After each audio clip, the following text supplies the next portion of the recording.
Cash. It'll be Johnny Field to lead things off. He's in center field. Danny Echeverria is the designated hitter. He'll be the regular shortstop this season. Matt Duffy will be at third base. Wilson Ramos, the veteran catcher, is the cleanup man. Jake Bowers, a top prospect at first base. Then it's Jason Coates at right. Joey Wendell at second base. Christian Arroyo, another one of their bigger prospects. He's at short today. And Alex Smith in left field and batting ninth. And facing the guy that we seem to see every time we broadcast a game, and that's been good news because Brian Johnson's been very sharp so far, Steve. Fighting his way for that number 5 spot in the rotation, considering there's a few guys in the regular starting rotation that may not start the season on time. Tampa Bay in town, and we'll see them a lot early in the regular season. Defensively for the Red Sox, Tavares, Bradley, and Betts in your outfield. Lynn at third base today. Bogarts, Nunez, and Hanley Ramirez making an appearance at first base. Your battery is Johnson, and the guy who plays almost every day down here, Blake Swihart. And so happy to tell you that the Rem Dog, Jerry Remy, Red Sox Hall of Famer, will be joining us in the second inning. Looking great, sounding great, getting ready for opening day. Jerry will be on several broadcasts during spring training as well, because it's spring training for the broadcasters too. And Eduardo Nunez, as you mentioned, in the lineup today, first time here in spring training. He was scratched from the lineup yesterday because of some rainy weather early. Red Sox wanted to be cautious with that because he's coming back from that knee situation last year, but ready to go. And you'll be seeing him a lot at second base because of the knee issue with Dustin Pedroia. Although Petey's rehab is going very, very well. Field to get in, and here's Johnson's first one of the day. A strike as we get started in the sunshine. We certainly are aware of the nasty snow, the awful weather, frankly, that you've been getting back home in Boston and throughout New England. We're thinking about you. You know, a lot of folks have lost power. I think I just read over 1 million people have lost power throughout New England.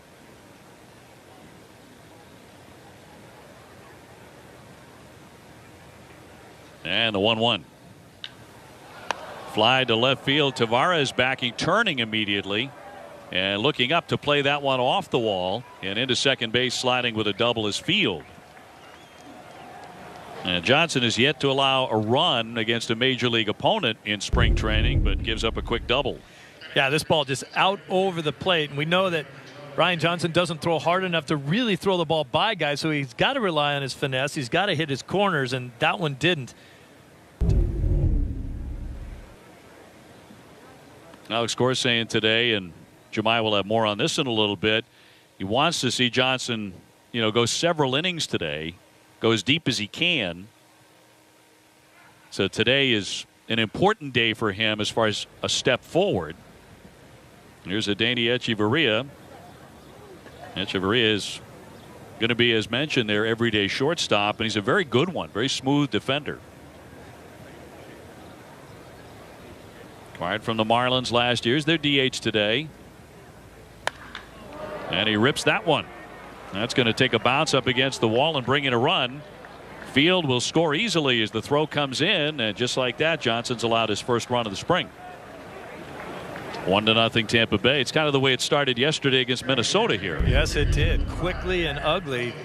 2 swings of the bat, 1 run scored. Once again, you look at location, and it's easy to see when that ball's hanging out over the middle of the plate. Major league hitters are going to hit it. Tavares doing a nice job out there in left field, playing the wall nicely on both occasions. Held him to a single on that play. So 1-0 Rays. Here's Matt Duffy.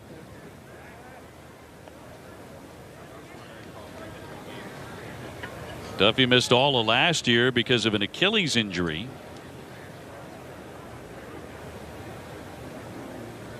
But very much in the mix for Kevin Cash this season. Cash brought his staff #1 today, Chris Archer, who will pitch against the Red Sox, and 3 regulars from the everyday lineup. Duffy's one of them, and so is Wilson Ramos, who's his catcher.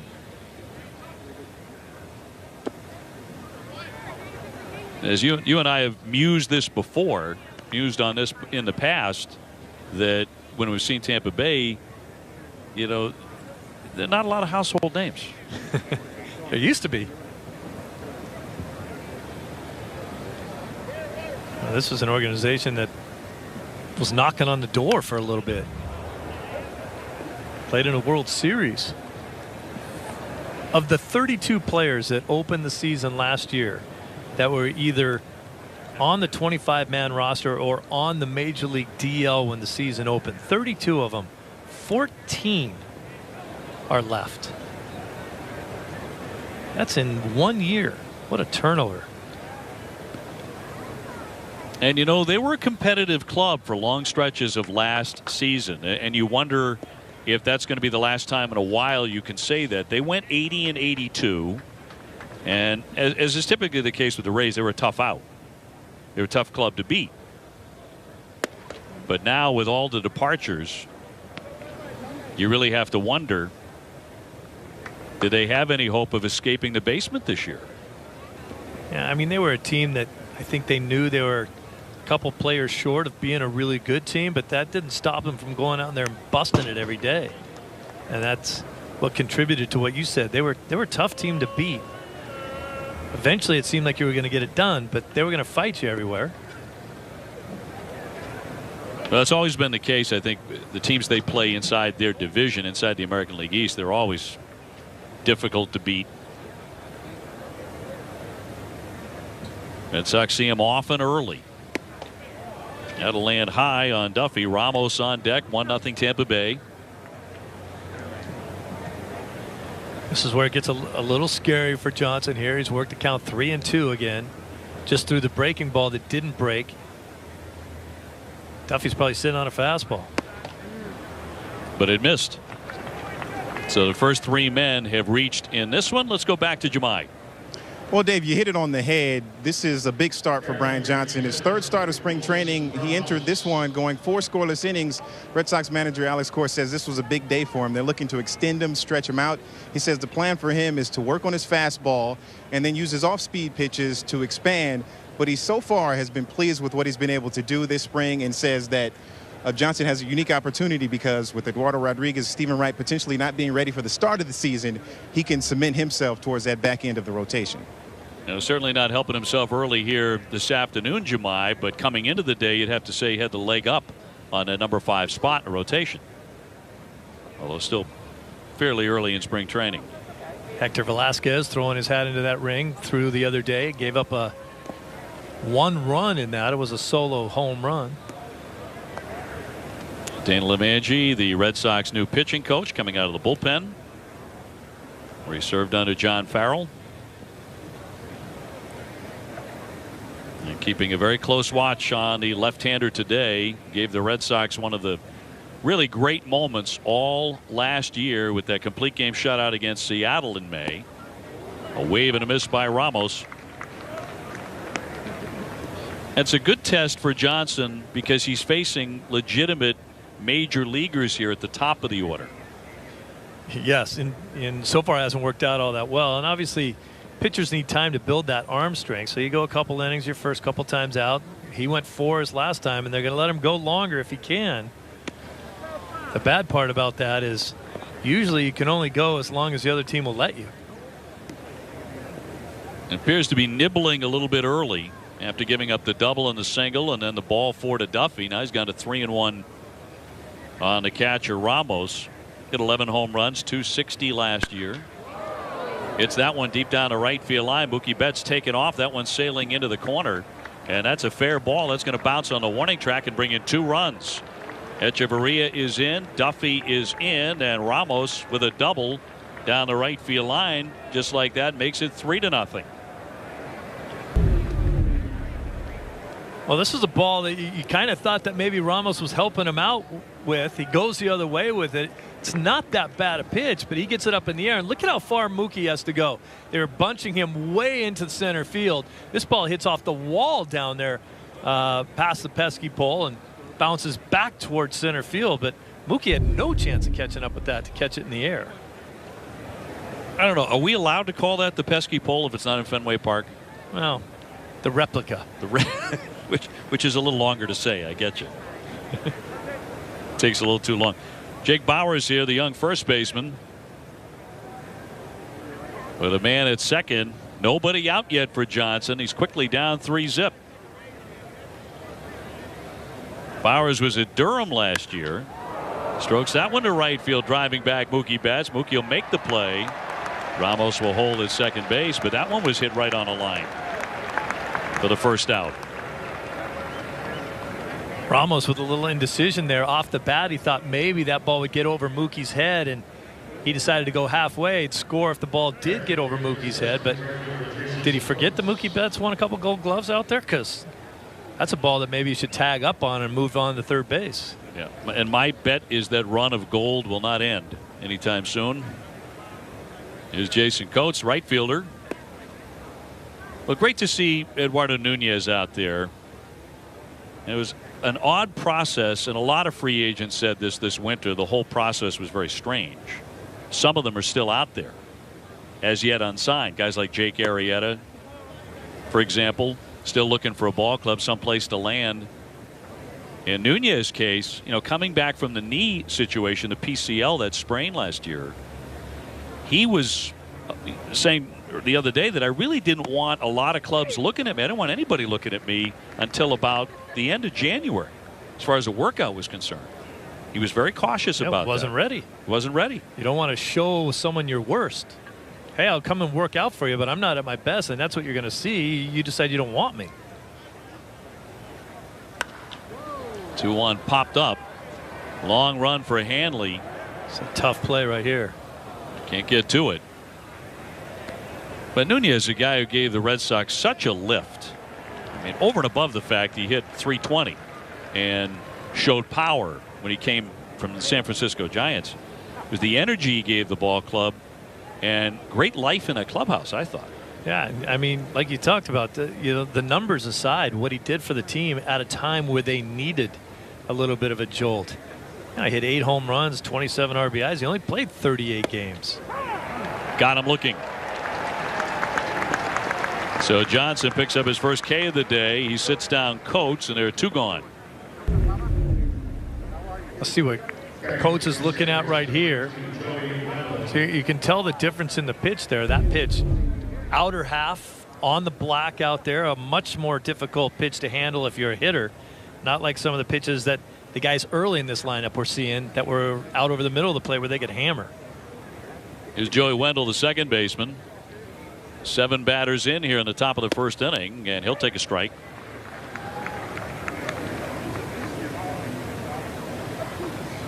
But good health for Eduardo Nunez is huge for the Red Sox, with Dustin Pedroia out with his own knee issue until May.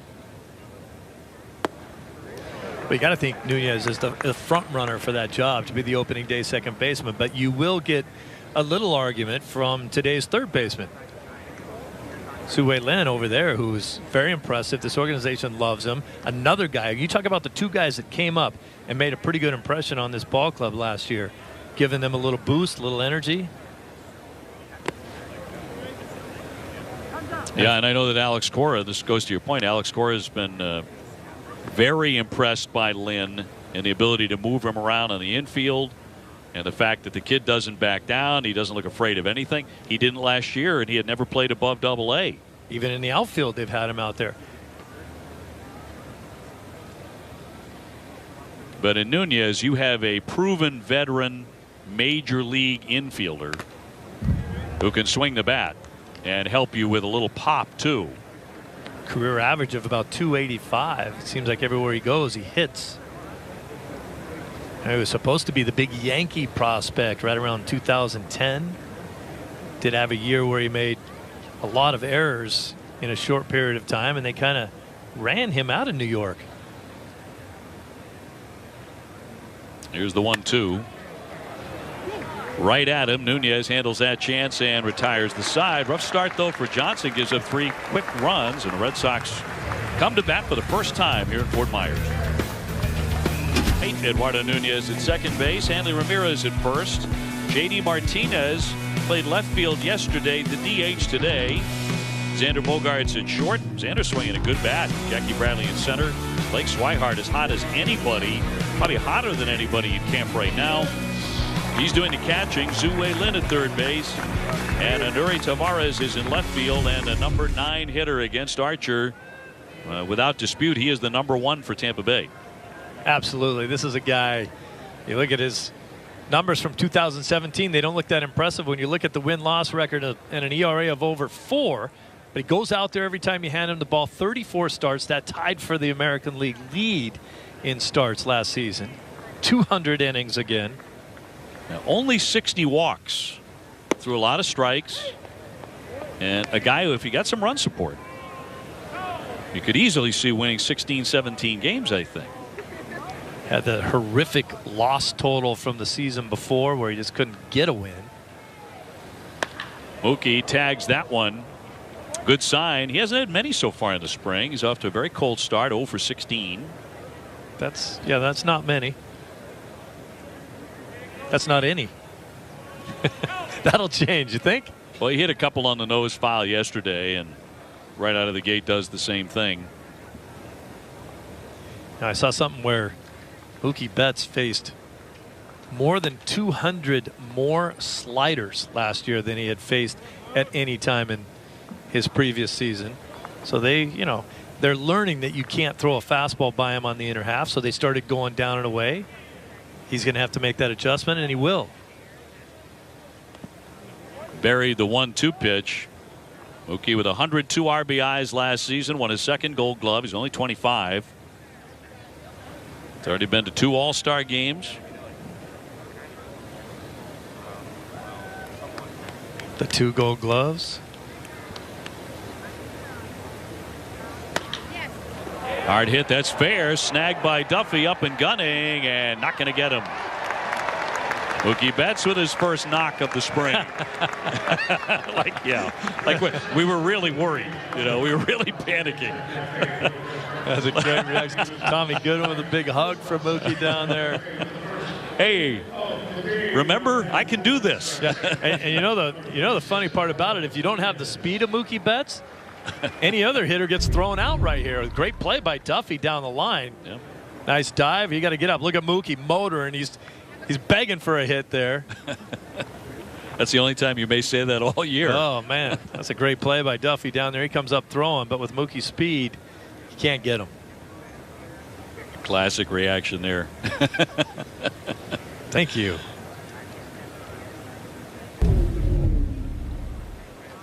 So that'll send up Eduardo Nunez for the first time this spring. I'm sure you recall he collapsed and then was carried off the field in the first inning of Game 1 of the American League Division Series in Houston last October after that ground ball against Justin Verlander, and he did not play again.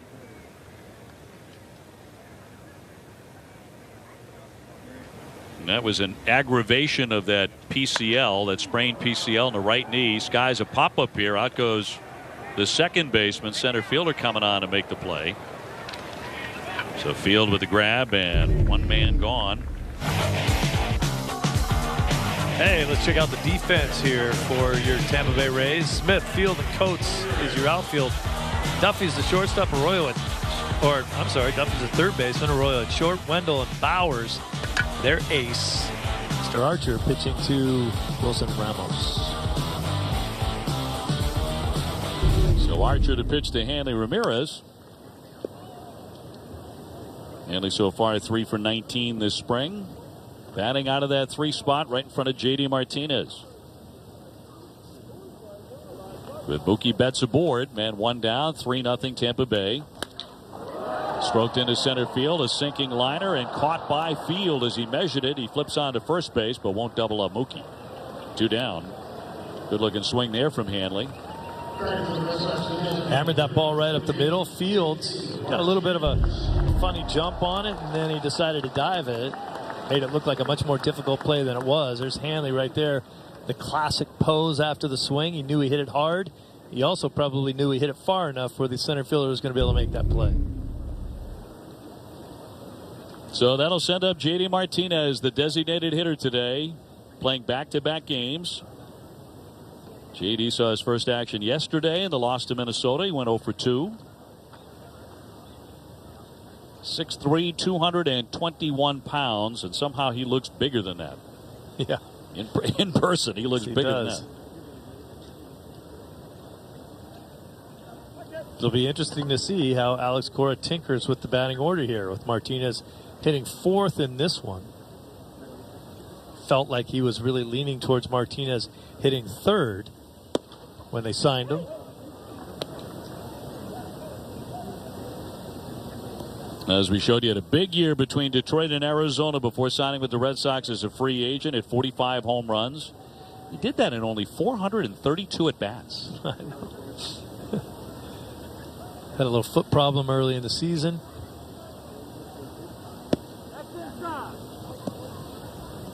Not the only time he's turned in big numbers, though. In 2015, he hit 38 home runs and drove in 102 for Detroit. The year after that, he hit 307. So he can hit for average, too. Yeah, to go along with the power, he is an outstanding average hitter. Up around 300 with regularity. You got a 300 hitter that can hit 45 bombs. It's a pretty complete guy, isn't it? It's David Ortiz. Yeah.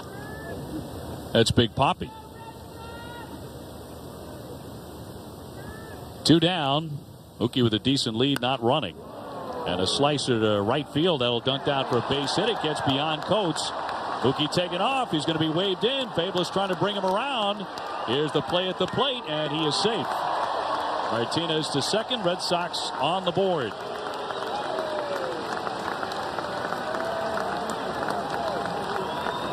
Well, JD will take that base hit to the opposite field. You're going to see that a ton this year. His power is the other way. He waits on the ball a long time. He's great at being able to put nice inside-out swing on that. Bad play by Coates out here. You don't have a chance to catch this ball. Keep the ball in front of you. Maybe Mookie goes to third. Chances are that's what happens, but you end up with a first and third situation. But you try to dive for that ball and it gets by you like it happens, you just gave up a run. Well, J.D. Martinez picking up his first RBI for the Red Sox here in spring training. And now Xander Bogaerts. Xander's locked in pretty good early. 7 out of 15 at the plate.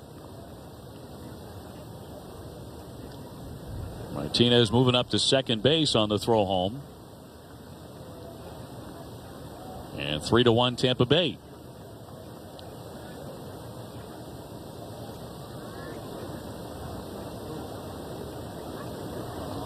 Xander last season, 273, 10 homers, 62 runs batted in.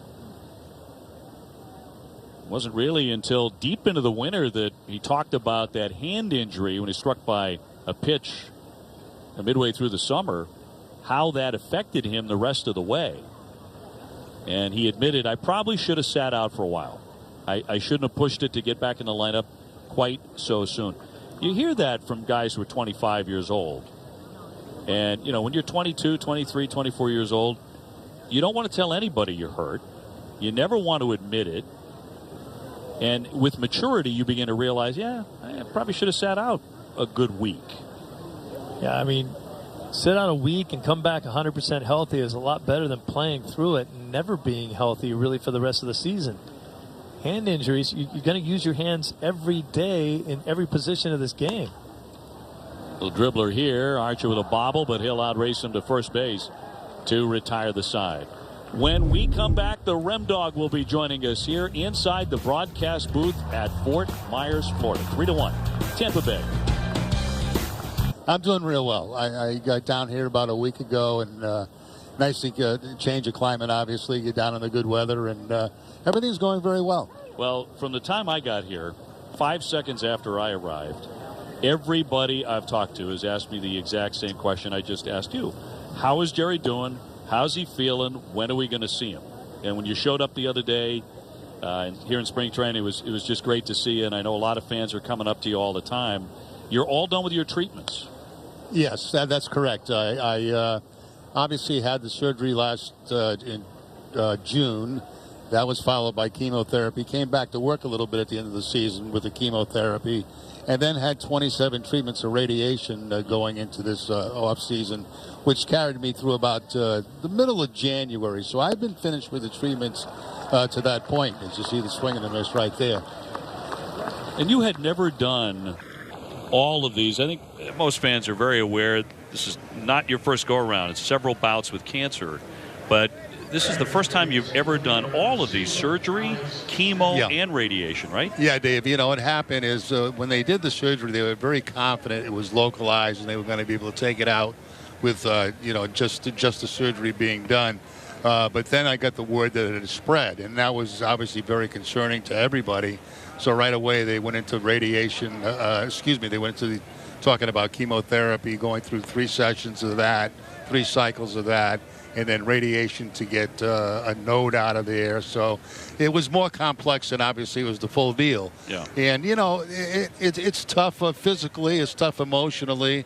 But the fact is, the doctors are so good. You listen to the doctors, what they have to say, and as long as you see in progress, you feel good about it. And, this guy's dying to drop one down, isn't he? Alex Smith, yeah. He's not giving up. No, he's not. But you go to these places where you get the chemo and you get the radiation and you get people sitting to your left, to your right, in front of you, behind you, all in probably maybe worse shape than you are. So there's a lot of people with tremendous courage out there that really help you get through things like this. And one of the things that helps me get through is the thought of coming back and doing some baseball. And I made a promise last year that I'd be back for opening day, and I will be back for opening day. Yeah, and in fact, you'll be back to do some games at some point here during spring training. Yeah, the last week, I think I got 5 of the last 6 spring training games. Yeah. So we're going to put you to work. Yeah, I need some reps. I need to build up my word count. Smith goes down, and 2 fast outs. I'll tell you, Jerry, you got to be the toughest little guy in the history of the world, because everything you've been through this 4, 5, 6 times now, and I don't speak from personal experience, but my own grandson just finished up with his 3.5 years of leukemia treatments, and he beat it, but it was not easy. He was as sick as a dog for 3.5 years,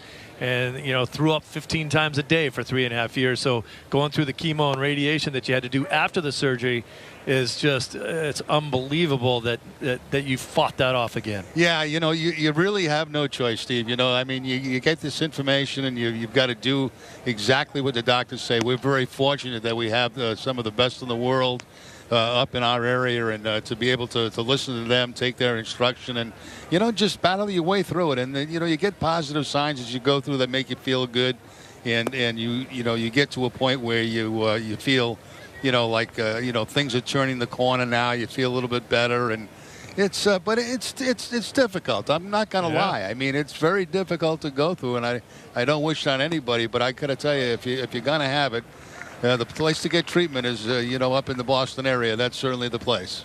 I know that we were amazed you came back last year. And yeah, I was a little bit too. I did not expect, especially given the surgery that you went through. I just don't think people realize what you went through with that. We'll talk more with the Rem Dog in a moment. Nice bounce back inning by Johnson as he strikes out the side. And the J.D. Martinez saga playing out. What were you thinking about his addition to this lineup? Well, it was obviously the missing piece. I mean, the Red Sox needed some home run pop. Shot down the line by Jackie Bradley. That'll get all the way to the base of the fence. Jackie taking off for second. He'll reach with a stand-up double. That's a nice opposite field shot there by Jackie. That's nice to see. A lot of times you see him just try to pull the ball, and this time you take that pitch that's just sailing away from him and get above it and take it to the opposite field. Look at his hands get above the baseball right there and drive it hard down to that left field corner. That's nice hitting right there, Steve. How many times do we say that about hitters where they are at their best when they're thinking about going the other way? And Jackie's one of those guys. Yeah, you're exactly right. So they'll send up Blake Swihart. 10 out of 24 in this camp with 6 doubles. Leading the Red Sox in most offensive categories. Yeah, getting back to the team, I always felt like, if they could add some punch to the lineup, to the middle of that lineup, and they certainly did with J.D. Martinez, you're looking at a very good offense. And then the key for me is David Price. I had the opportunity the other day. I know it's only his first time out, and it was against minor league players, but he looked like David Price, we didn't get a chance to see last year, except in the playoffs. I mean, he really threw the ball well. And it's on a minor leagues field, so you get a chance to stand right behind the cage and watch it. And the ball was really popping, and he was, nice and free and easy. And that was a great sign to me. So, you win 93 games basically without a Price last year and a J.D. Martinez. You add those two to the equation, you might be talking 96, 97 wins with this club. And then, of course, they've got to do it in the playoffs. Sure. Great news on Price, too. I mean, feeling strong. And I think you can tell. And you could tell in his post-game comments that he feels really strong. Well, look, the worst thing, and Steve can back me on this one, is when you're an injured ball player. It's the worst thing in the world because there's nothing you can do to help the ball club. You feel like, you don't even want to be around. And, you're just not a happy person because you can't do what you do best, and that's play baseball. So, with an opportunity now to come back feeling healthy, and throwing the ball well, I think those playoff games helped him tremendously going into the offseason. And, he to me is a real key to this pitching staff, which could be quite good. Guys in situations like that up and down the lineup last year, when you look at guys like Price who were injured and had to sit out, then you have guys like Bogey who got hurt but continued to play. Same thing with Pedroia, hurt, not 100%, continued to play, finally had to have the thing operated on. Yeah, Mookie Betts another one. Toward the end of the season, hurt his arm, and he wasn't the same in the playoffs either. So, with any club, it's hard to predict. You can predict if they're going to be a good club. What you can't predict is if they're going to have injuries or not. And you certainly hope to stay away from those. Zhu Lin playing third base today. Brothers at first and second after the ball four to Blake Swihart. As Jerry Remy joins us in the booth, and the Rem Dog will be calling some games upcoming here in spring training and then ready for opening day, which will be against Tampa Bay. Sox will start at Tropicana Field and then go over to Miami to take on the Marlins, and then finally back home April 5, also against Tampa Bay. And the Yankees will be on that first homestand. Yeah, Red Sox have an excellent opportunity to get off to a very good start, and with the opposition that they're going to have for the first couple of weeks. The first big series they're going to have, obviously, is that Yankee series at Fenway Park, and that's going to be kind of fun all season long. Yeah, what's the first thing in your mind as we give you a shot at Alex Cora, that a first-year manager who has not done it, and I mean, all the great things you can say about Alex and have been said for years. He was a rising star as a managerial candidate. But what's the most important thing he's got to be aware of going in as a first-year manager? Well, I think, in Boston in particular, the amount of pressure that's going to be on him. Now, you can take spring training and you can basically throw it away because there's really no pressure down here. It's the fun time of the season. The pressure starts when that first pitch is thrown in a game. When you got to win. You got to win. And when you got to win, you got to win every game in Boston because every game's like the seventh game of the World Series.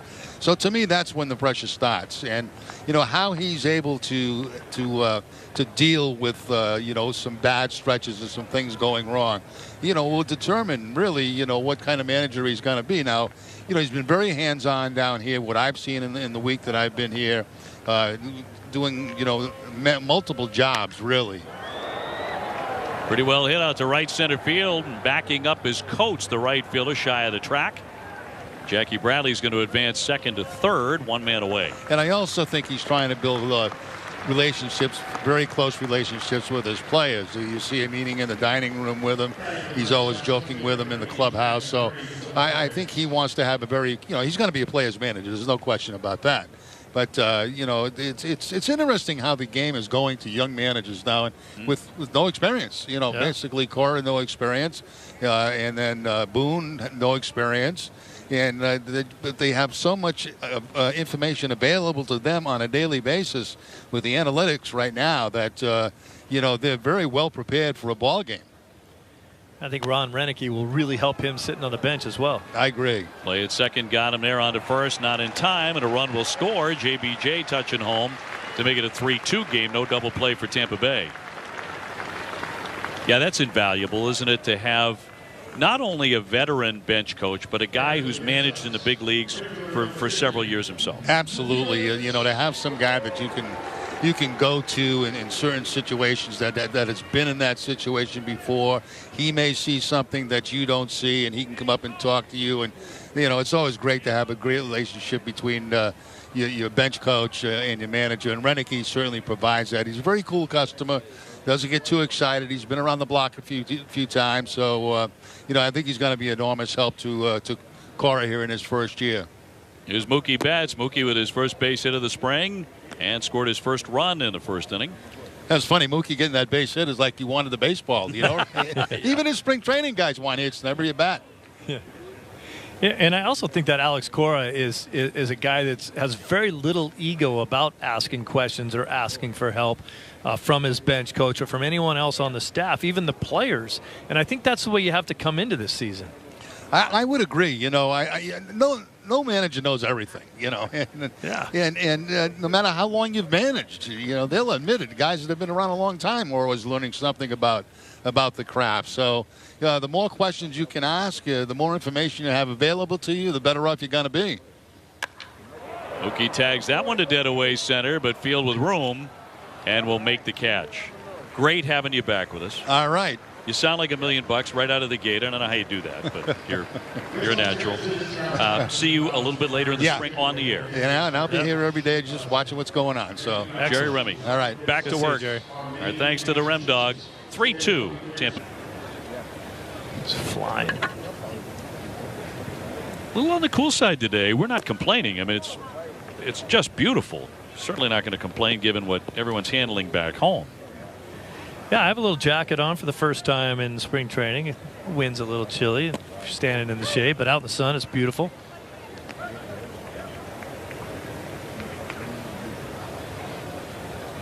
Everybody appropriately attired. And yesterday was the only time where the weather kind of disrupted a couple things for the Red Sox because of the showers early in the day. For example, Eduardo Nunez was in the original lineup. He was a scratch because of that. JD Martinez also in that lineup was not scratched because he wasn't dealing with an injury. They worry about the wet grass a little bit, but let's face it, if it rains a little bit, you got to go play unless you're a guy that's coming off of an injury and one little slip can send you right back there again. Echeverria with an RBI single first time up. Nunez tested behind the bag, flips on, and it gets by. So Echeverria will be safe at first. Tell you what, that's a fantastic play right there by Nunez to be able to get that much on a throw, running virtually straight into left field when he had to throw it. Watch how far he is behind second base, getting that much on it. It kind of eludes Hanley right there, but that's a ball that Hanley should catch. That should have been an out. So we'll see how they rule on that. A base runner for Tampa Bay will send up Matt Duffy. Brian Johnson into his third inning. First one was rough. The second one was perfect. Gave up 3 runs, 3 hits in the first inning. And the second inning, he struck out 3 in a row.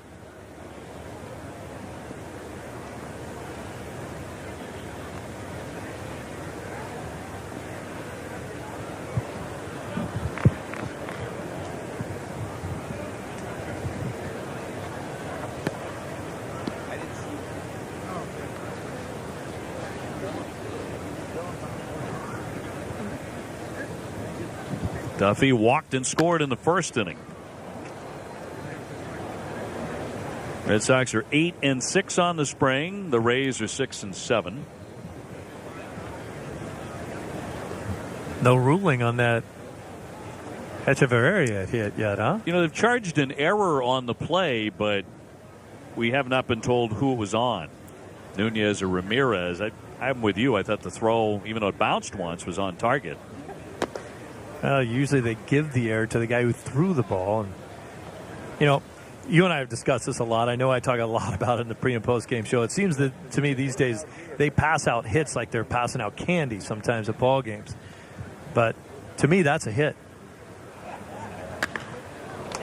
Line, but foul. I'm like, I agree. I could definitely see that as a base hit because it took an above average effort by Nunez just to get to it. Yeah, it was a very difficult play to make at the end of the day, period. No matter who ends up not making it, it's because it was too tough a play. That's a base hit. Well, they're charging Nunez with the error because of that one-hop throw, but yeah, I would agree sense. wholeheartedly that that should be a base hit. If you're going to score an error, he's the guy who gets the error. But that's a base hit, and I don't pass out base hits too liberally.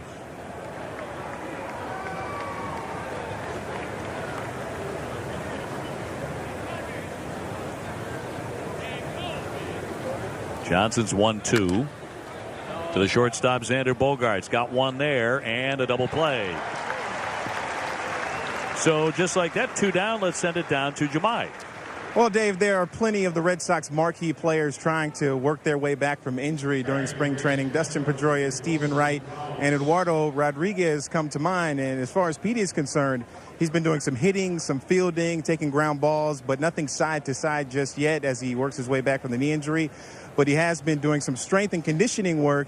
And also, Red Sox manager Alex Cora said that he's been loud in the clubhouse lately. And when he's loud, that means that he's feeling good. And you also know that he's been younger. So those guys working their way back, and they should be back soon enough. A loud Dustin Pedroia is a very good sign for the Boston Red Sox. Middle of the third, 3-2. But his bad days, they aren't horrible days. Again, with him, it's about his mindset and making sure he's comfortable fielding his position and being back to where he was pre-injury. Jemai, thank you very much. And those are 2 reasons why Brian Johnson's been given a crack at that 5th starter spot for the Red Sox. 3-2 Tampa Bay. And Eduardo Nunez leading off against Chris Archer.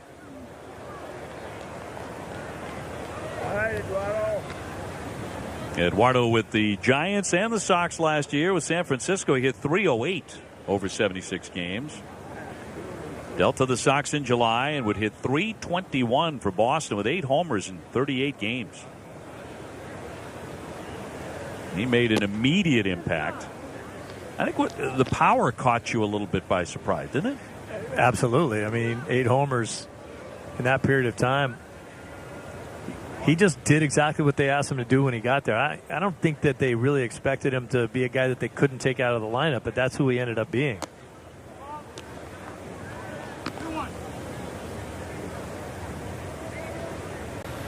Getting all sorts of texts from folks who are so happy to see the Rem Dog on the air today, looking good, sounding great. I know how many of you have been eager to see him back on the air.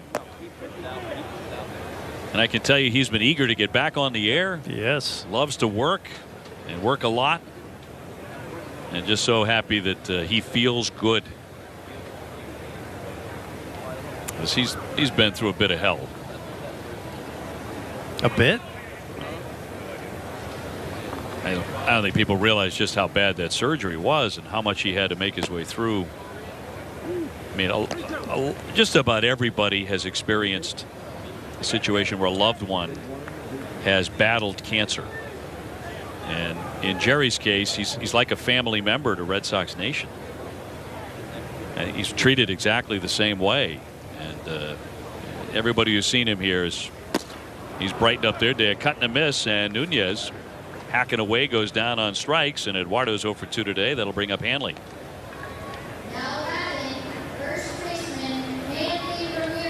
Rays manager Kevin Nash dropped a bit of a bombshell yesterday when he said that Tampa Bay may employ a 4-man rotation, not only in the early going, but maybe all season. He's playing around with that idea.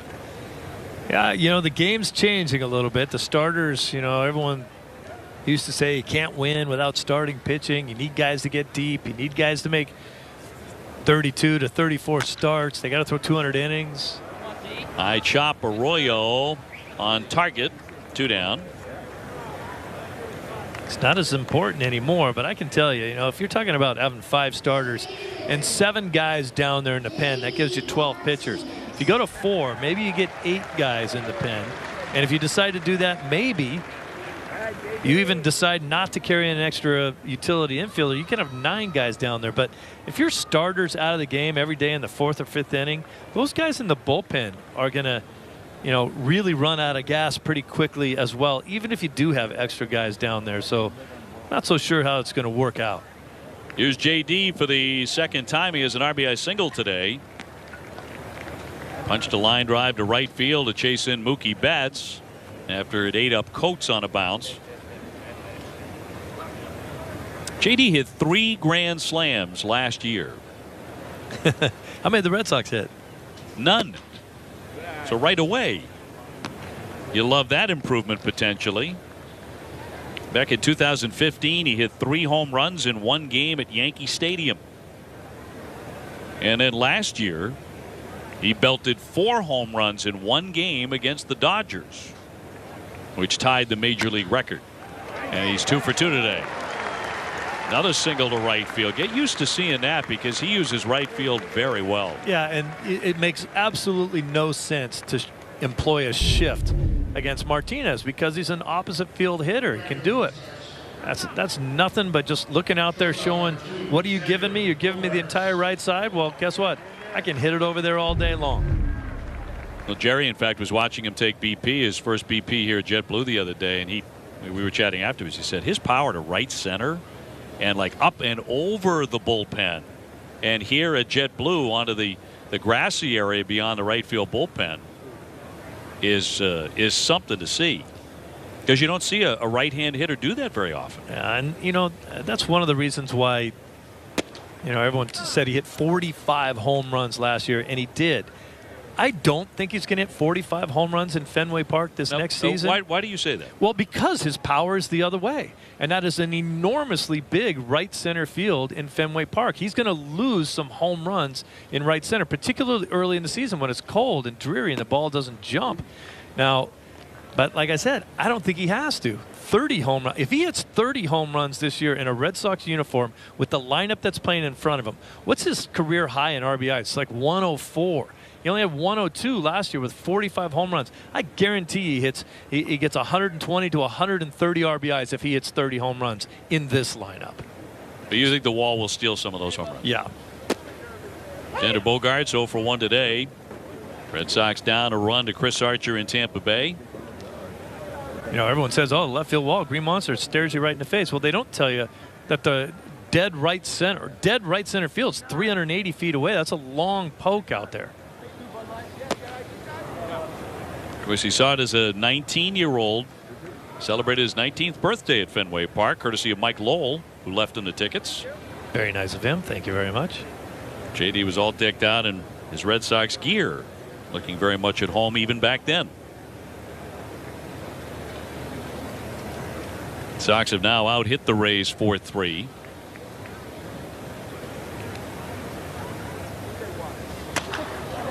Tanner lines it into left. Smith coming on, has to play it on a bounce. He was shaded over toward left center. Martinez to second, and the Red Sox trying to do something here with 2 down. He was shaded over into center field. You're right about that. And I also think he got fooled by the swing. I think one of Xander's hands actually came off of the bat. Let's check this out. See his hand come off just a little bit early. I think he was fooled by how hard Bogey hit that ball. Looked like a big swing, but he kind of just dumped it into left field. No one can catch it. Xander's getting some good results this spring. He's 8 out of 17. So first and second for Jackie Bradley, who ripped one down the left field line to the wall for a double and scored a run last time up.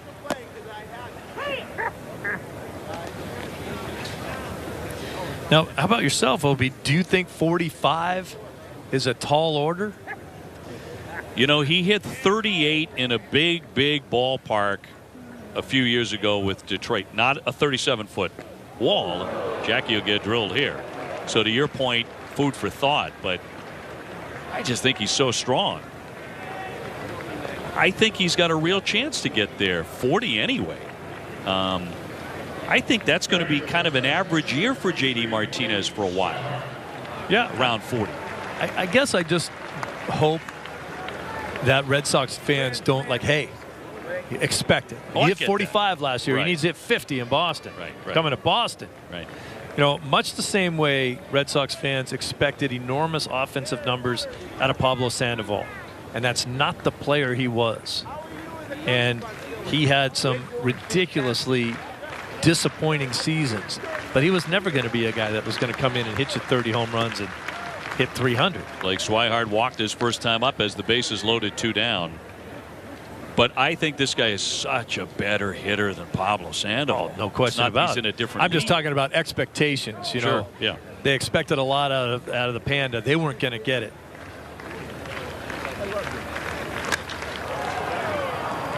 Popped him up. On comes Field, and comes the left fielder now, Smith, to pluck that and retire the side. Red Sox fail to score in the inning. Still 3-2 Tampa Bay.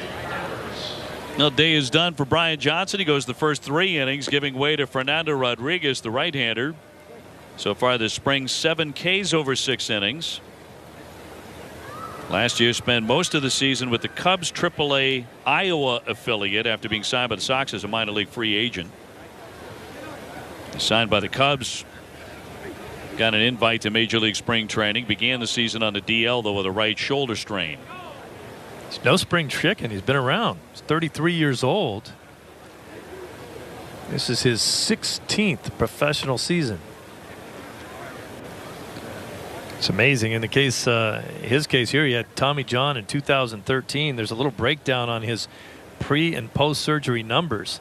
They always say you can actually come back from Tommy John and actually been better. That's absolutely the case for him. Jake Bauers leading things off, hit it on a line to right field, but Mookie caught it in the first inning. Former San Diego Padres prospect, and got a very nice swing. So they're eyeing him for the future. Got him at first base today. He's left-handed. Of course he has a nice swing.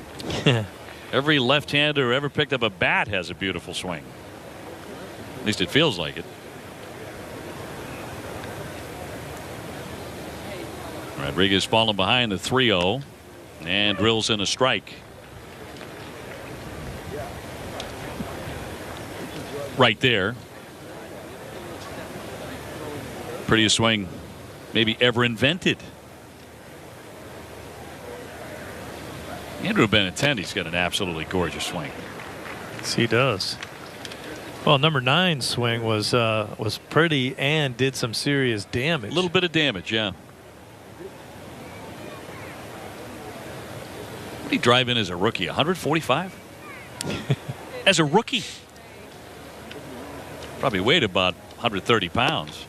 And that'll be ball 4. So Bauers is on to lead off the 4th inning. Coates will be next. So Brian Johnson roughed up in the first inning to the tune of 3 runs and 3 hits, but then settled in the next 2 innings. He was really good. Struck out the side in the second. Got a double play ball after an error in the 3rd inning. He did settle in a little bit. He needed that.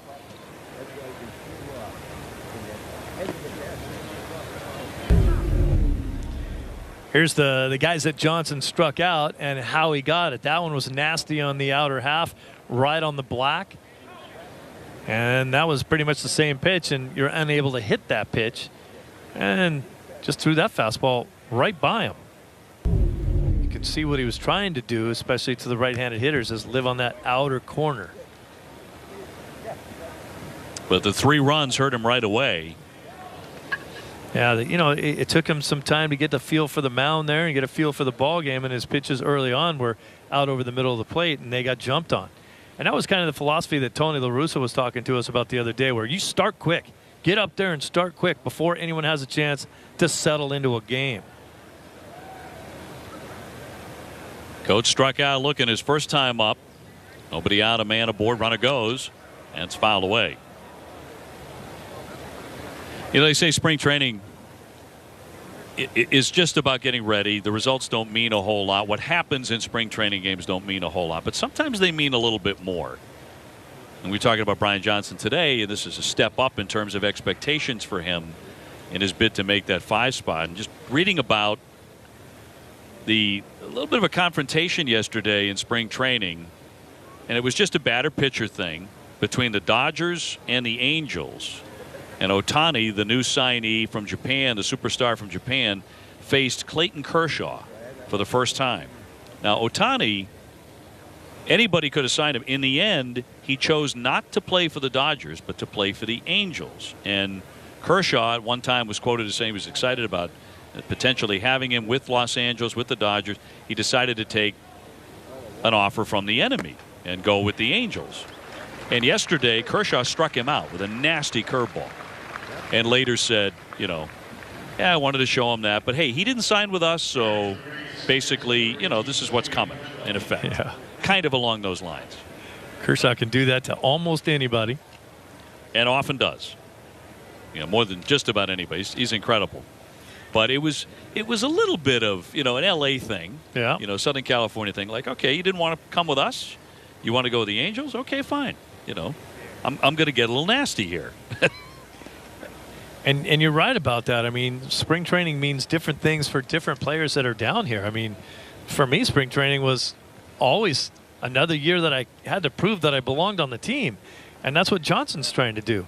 Spring training means a lot more to him than it does for, you know, Hanley Ramirez.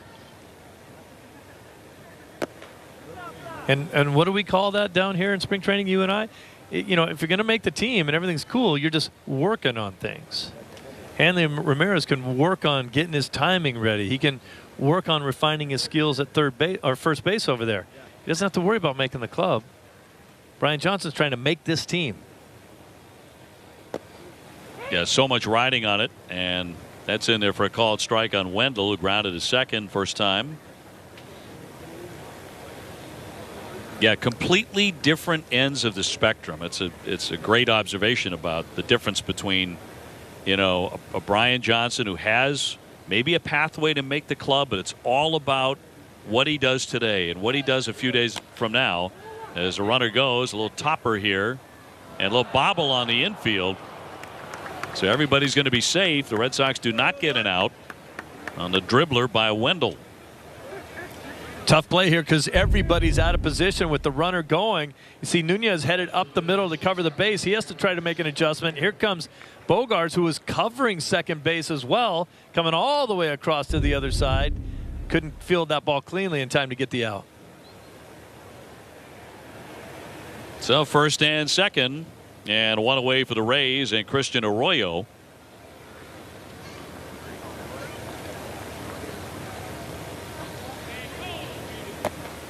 I think to cap that conversation, OB, I mean, you're exactly right. For some people, spring training means a whole heck of a lot.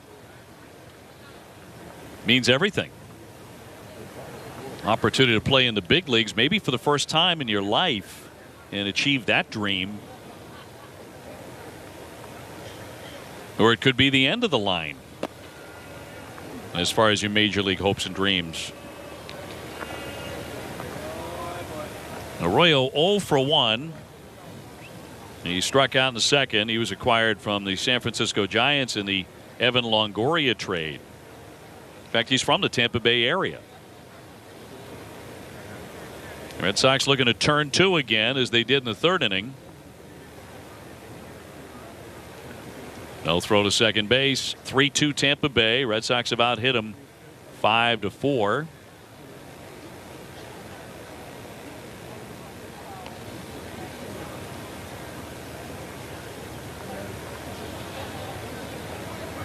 And a 2-0 from Rodriguez.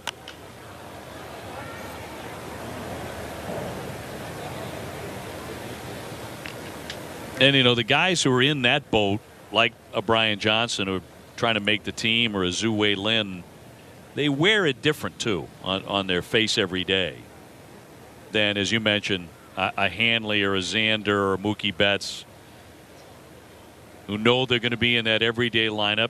Runners go, both on the move, and no throw by Swihart. So a double steal for Tampa Bay as they get aggressive. Well, they're running wild here in this inning. Number one, the guys on the base paths can run a little bit.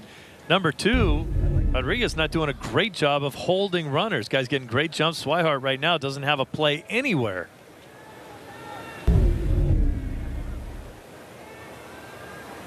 3-1 on Arroyo. Infield in for the Sox here. And a 3-1. Shot foul. It's also one of the things that Alex Cora will be looking for, Dave, is how they wear it. Let me see how you handle the pressure of trying to make a ball club. You know, all these guys that are trying to make it, how do they react as opposed to the other guy that's trying to make it? Pop down the right field line. That'll sail foul. You could at times say that the pressure on a guy like Lynn to make this ball club is far greater than the pressure he'll face when he actually plays in the big leagues. He's done it before. Trying to get on the team might be more pressure than actually playing for the team when you get there.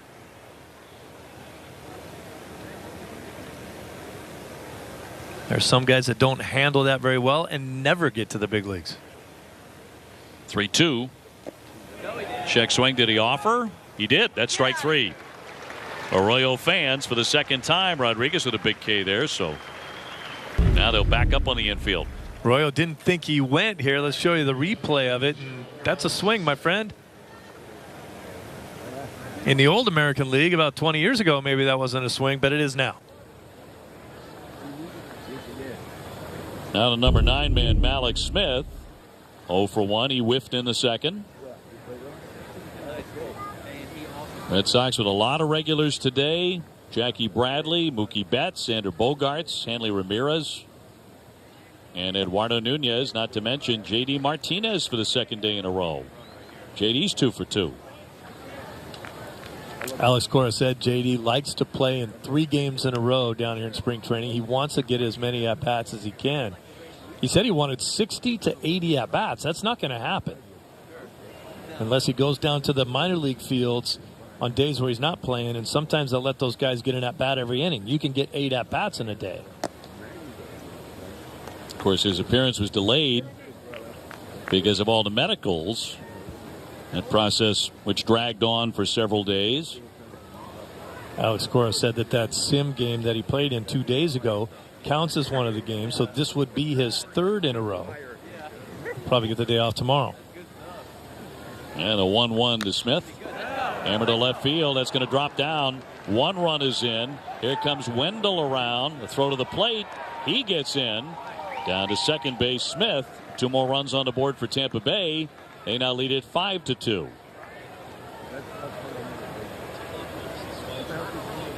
So Smith going to the opposite field very smoothly there for a 2-run hit. Yeah, good looking swing right here. Takes the ball away from him. It's about shoulder high. He keeps his hands above it. Hammers it down the line. And then a play at the plate here, which is interesting. The old days, you know, Swihart would have tried to block this plate as much as he could. This way, he's kind of playing with the ball, just kind of backpedaling it on it, doing whatever he could to actually make a play. The big problem was it was just a little late. Now they've got him in a rundown here. Smith trying to get back. Lynn lunges and gets him, and that will retire the side, but not before the Rays strike for a couple of more runs. Malik Smith dropping in a 2-run base hit. It's now 5-2, Tampa Bay in the 4th. For the Stanley Cup, Ryan Yarbrough coming out of the bullpen now, left-hander for the Rays. He relieves Chris Archer with the first 3. Good year at Durham last year, 13-6 with an ERA of about 3.43. Zhu Wei Lin, the 24-year-old from Taiwan, will lead things off for the Red Sox here in the 4th inning. 5 runs, 6 hits for Tampa Bay. 2 runs, 5 hits for the Sox. And one of the hottest hitters in camp for the Red Sox, not playing today. That one toward the hole, picked off by Bowers, and he'll feed it in time. Andrew Benintendi has hit safely in each of his last 10 Grapefruit League games, including all 8 this spring. Oh, are we going back to last spring, counting those? We are. At least I am. Wow. There's Benny's home run on Sunday. You and I called that game. They went back-to-back, he and Devers. He crushed that.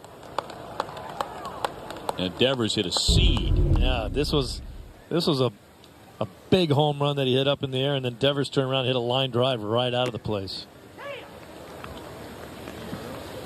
You know, when you talk about the youthful core of the Red Sox, and Benintendi's right in the middle of that, you can't help but project and get excited about those projections. Sometimes they can be dangerous, I know. You don't want to put too much in terms of expectations on anybody, but for Benny, you're talking about now into his third major league season. And he's put on, some added size. He knows the pitchers. He knows the ballparks. And the sky's the limit. And you know what? You think he cares about added expectations? He doesn't seem to bother him in the least. He's just like, let's go play. Yeah. As his teammates say, he is a ball player. Tavares tops it past the mound. Wendell, tough chance. Well done there. 2 up and 2 down. And Mookie will be next. Looking for his second hit of the day. He had a base hit in the first, and he flied out to center in the second.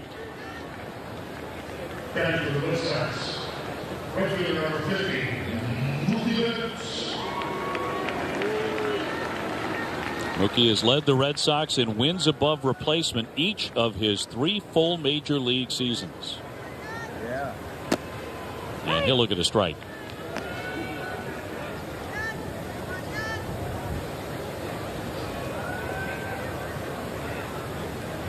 He had a very entertaining reaction to his first base hit of the spring. Eyes and hands to the heavens. He was thanking a lot of people. Yeah.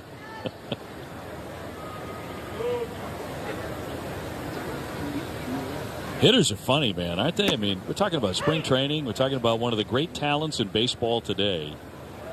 And he's leaning on 0 for 16 like it's a big deal. Yeah, I mean, that's what we were talking about, is that no one was worried about it except him. Then he goes home. He's like, hey, I want to get hits anytime I can get a hit. And here it is.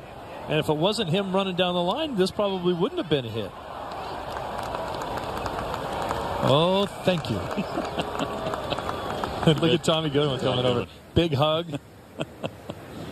His teammates were doing the same thing over on the bench. Red Sox are on the third base side here. Thought he was going to ask for the ball.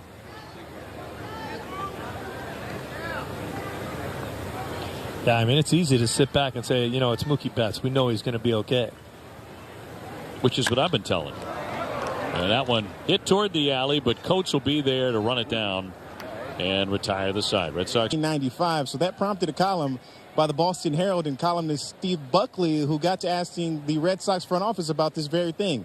Of course, you may remember it was a fixture at Fenway Park in the 70s and 80s, but CEO Sam Kennedy says that the team is in no position right now to utilize that in the 2018 season, but says they haven't exactly ruled it out. They're going to talk to the players. They'd like to get some reaction on it.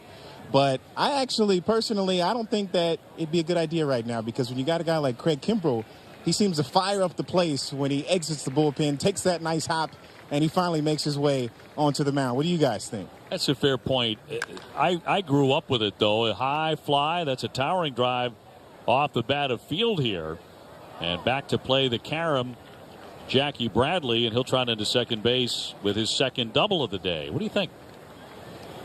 I thought it used to be kind of cool to see him cruise in there, but I think a lot of the guys now, they use that time from the bullpen to the mound to kind of get themselves reeled back in and mentally ready to pitch. So it was a little bit more of a spectacle, I think, than anything else. I'm sure some people out there are like, professional athlete, what does he need a ride in for? Yeah. Yeah, it was just a way. I think back then it was a way for a team to get an extra advertisement, on the side of the bullpen. Sure, car, absolutely. Sponsored by. Echeverria has singled in a run and reached on an error. It certainly wasn't to speed up the game. I mean, it's got to take them longer to drive, because they drive along the outfield. They go around the warning track, basically. Not driving onto the diamond, so yeah. Takes you longer to get there than if he just walked in. I grew up with it, though. I kind of like it. I remember it very fondly. 95 was the last time, huh? Well, Marrero now into the ballgame handles the soft roller onto first base. That'll advance field over to third. So Eduardo Nunez getting into a game for the first time. Got some chances at second base and a couple of at-bats as well. Duffy will be next. He has walked and hit into a double play. Red Sox will reel in the infield. 5-2 Tampa Bay. Do you remember any of those cards? You know, I do vaguely. It's been a long time. I know. It's like I'm having trouble remembering what they looked like because they all had kind of their own personality. It wasn't like some guy cruised in on a golf cart.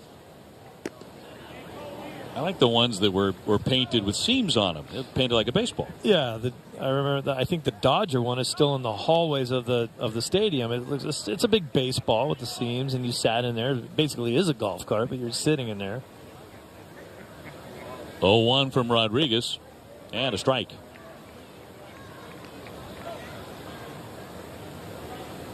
I'm all for throwbacks. If it's going to speed up the game, if in fact the reverse is true, no. I can't see how it would speed up the game. We're only talking seconds anyway, right?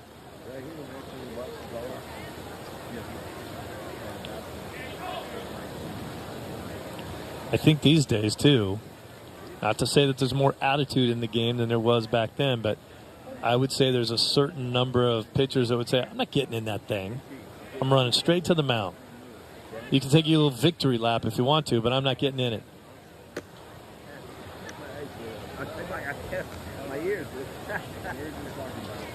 Now, of course, the major initiative this year to speed up the pace of play is reducing mound visits, limiting them to 6 per team per 9 innings. See what kind of effect that has. Another trickler here. Fair ball. A scoop and a fire to first base, and in time to get him. Nice play by Lynn there as a run comes in to score. Lynn makes the right decision here. You're not going to get field on this small, slow roller.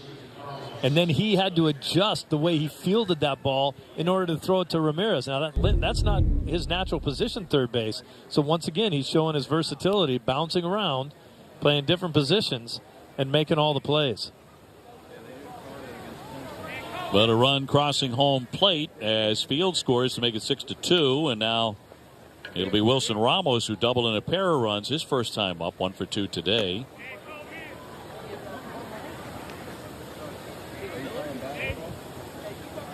Big shift on for Ramos. Everyone sliding to the left side. Look where Hanley is, out in the middle of nowhere.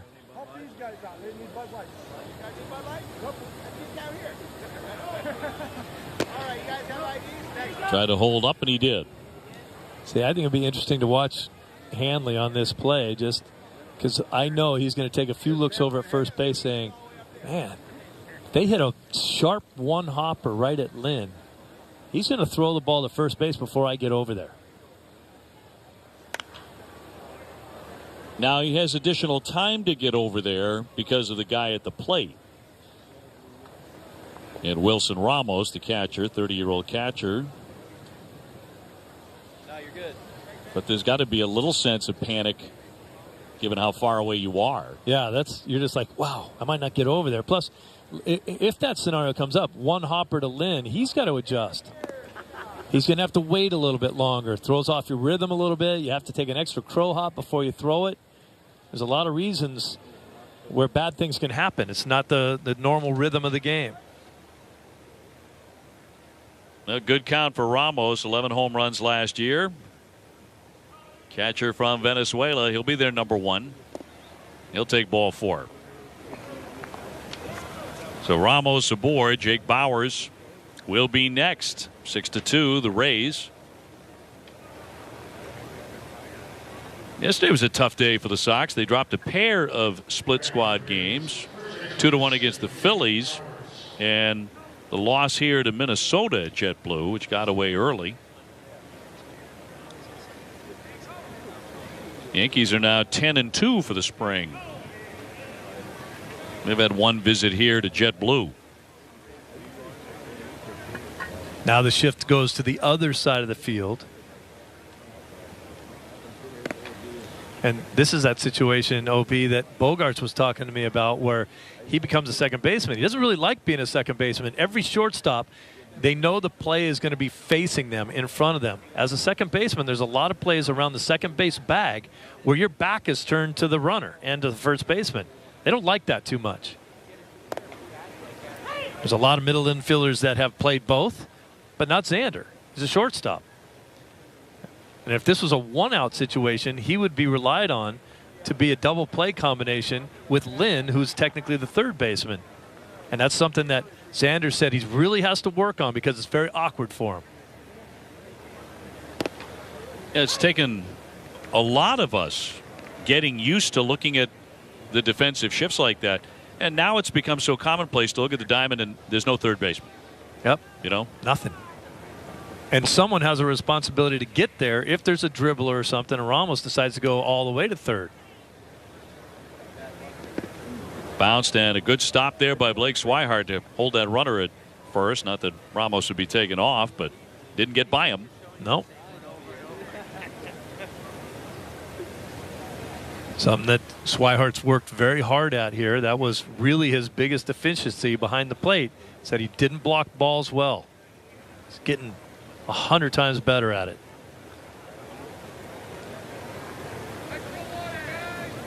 Bowers with some power.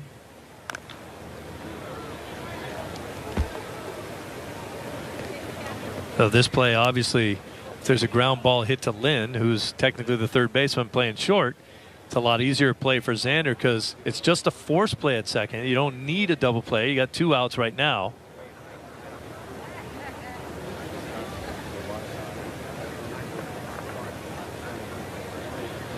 Two down, a runner at first and a 2-2. Jammed him. Nice scoop there by Hanley down on a knee. And that will retire the side. 1 run in, now 6-2 Tampa Bay halfway through. You are welcome. Now Marrero will get his first at bat since coming on to relieve Nunez at second base. Hanley Ramirez next, and JD Martinez scheduled to follow as the DH today. Facing the left-hander Yarbrough, and that'll be ball 1. Umpires getting in on it too. Spring training for them as well, and that's Fielding Culbreth. It's a regular big league umpire behind a plate, along with Jeff Kellogg and Marvin Hudson, who are working on this crew today.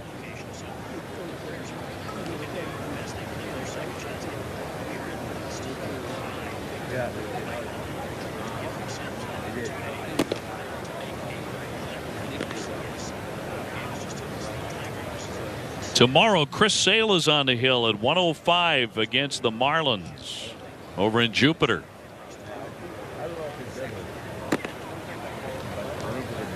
And then on Saturday, David Price on the hill right here at JetBlue at 105. We'll have that for you on Nesson. Here's the 3-1. I meant to ask Jerry that he watched Price in that little sim game that he threw, and he said he looked great. Now, we haven't seen the big velocity David Price. He won 17 games in his first year here, and people were saying that was a subpar year for him. And then the next year, velocity was down, injury, a lot of stuff going on. Oh, he saw it out of the bullpen last year. Yeah. Late, yes. Late in the season. In the postseason, he was bringing it at 97. But as a guy that knew that he was only going to throw 1 or 2 innings, now you come out there and you got to be a starter and you're hoping to go 7 again. That's what I'd hope to see. The command and velocity that he used to have. Wendell, the second baseman, with the catch. 1 man out. Let's go to Jemai. Well, Dave, it's been a off-season of change in the American League East with the influx of new managers, obviously here in Boston with Alex Cora and in New York with Aaron Boone. And Kevin Cash has been a staple in this division now. He's been with the Tampa Bay Rays since 2015, and he's the youngest manager in Major League Baseball. Alex Cora is the 3rd youngest, and it's now comprised of managers who have obviously played against each other during their playing careers or played against each other. And Cora talked about that being an exciting moment for him facing Kevin Cash, even though it's during spring training, and says they probably know each other's tendencies because they've talked quite a bit during the time that they were playing against each other. But it's a cool thing in that, as what he used, average players were able to extend their careers into baseball and stay in the game, first as managers or coaches, and then obviously Kevin Cash was a scout with the Rays before he became their manager, and then Cora had a TV career before he decided to return to coaching with the Houston Astros and now as the manager of the Red Sox. So it's an interesting dynamic what's taking place. Hard hit by Hanley Ramirez. Hit some nice swings today. And Hanley on with a solid single with 1 away. Yeah, it is interesting that the young guys taking over as managers in the same division over these last several years, particularly this season now, Boone and Alex Cora, who go back and they're pals as well, and they work together at ESPN. I'm talking about 40, 41, 42 years old. Still waiting for my call to become a manager right out of the booth, I guess. JD Martinez is 2 for 2 today with a pair of singles both to right field. It's an interesting trend when you see the young managers, and there's Cash right there, still the youngest manager in the game, and he's got a bunch of years under his belt already. But this new trend of no experience, hand over the reins. Another base hit. Shot through the hole. They're playing him to pull. Hanley's rounding. He's heading into third base. Very alertly into third. And the Red Sox have him on the corners. JD Martinez 3 for 3. Yep, and every one of his hits the other way. Boy, that is a good looking inside out swing. Again, playing him with a big shift on, and he's saying, as long as you're going to play over there, I know I can hit it over there, so I'll just keep doing it. Hanley taking off and safely to third. Maybe the Rays are saying, we'll give you that base hit over there. We don't want you to hit it over the wall. One down, Xander Bogaerts 1 for 2 today with a single. Hits are even at 7 apiece.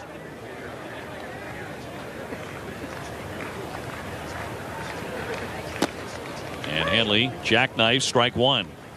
Should say Xander. Hanley at third. JD Martinez at first. Xander now with 8 hits and 17 at bats this spring.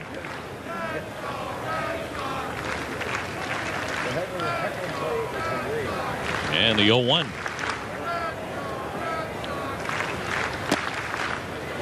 Oh, and 2. Keep a good eye on Xander's swings and how upright he is when he swings the bat. That's what they're trying to get him to stand up and tall over the ball. Don't bend at the waist so often as so many of the swings we saw over the last couple of seasons.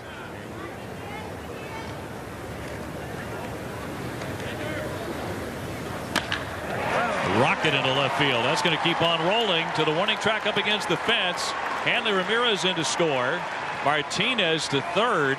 It's 2 bases for Xander, his second hit today. Now 6-3. Pretty good example right there, OB, of what we're talking about with Xander. Here you are from the side. Look at how tall he is, especially when he makes contact. There's no bend in that upper body. That's presenting yourself tall and up over the ball, and he just hammers that ball into left field. It's a good adjustment and a big difference in his swing this year. He's been looking good. Closing in on Swihart for the club lead in hits. Only 1 off that right now. Yarbrough done. So Cash will go to his bullpen again. We'll take the break at 10:30. Now Sox with a run in, second and third. Jackie Bradley the batter. Matt Andriese coming out of the bullpen, a right-hander. Much of his season last year disrupted because of a hip injury. He missed a lot of games, about half the season. Jackie with a ground ball to short. Looked at third, throw to first is in time as JD Martinez comes in to score, and the Red Sox get a little bit closer on the RBI by JBJ.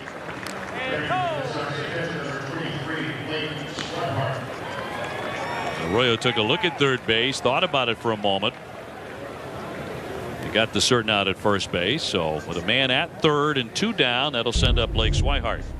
I wonder if he didn't think Duffy was covering. See, Duffy's not really got to third base in time, so he had to double clutch over there and then went on to first base. He had no real chance at throwing home. Blake with a walk and a fly to left.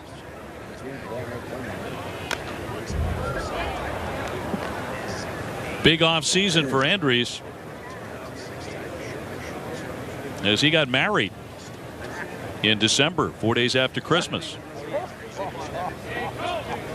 Late Christmas present, I guess. Honeymoon at Lake Tahoe. Lovely Lake Tahoe. Tell him what he's won.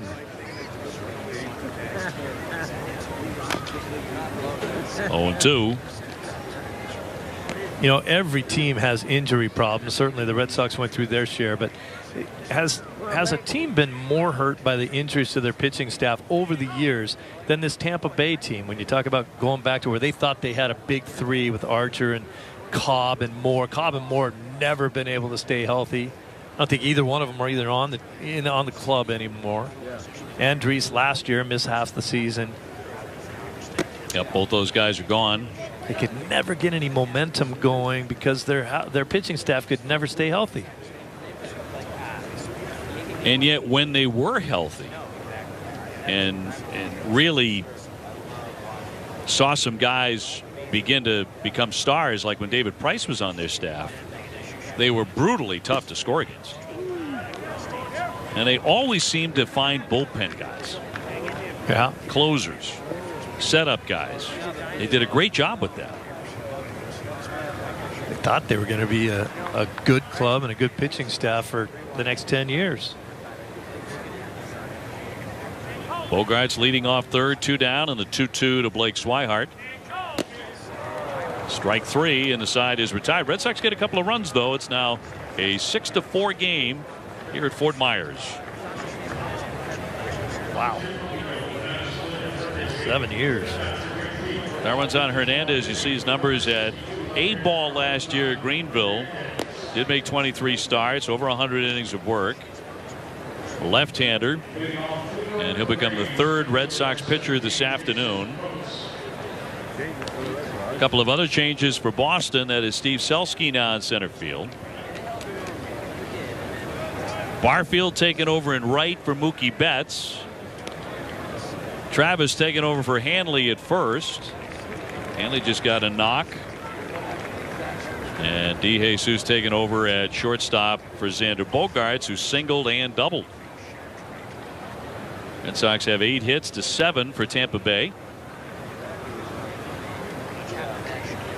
And the left-hander to work. This kid can wing it.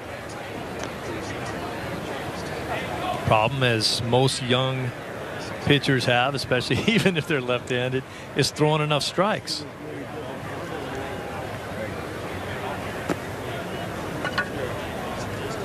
Coach today 0 for 2. He's been called out twice on strikes. Tampa Bay struck for 3 right away in the top of the first, and the Red Sox have been playing catch-up since then.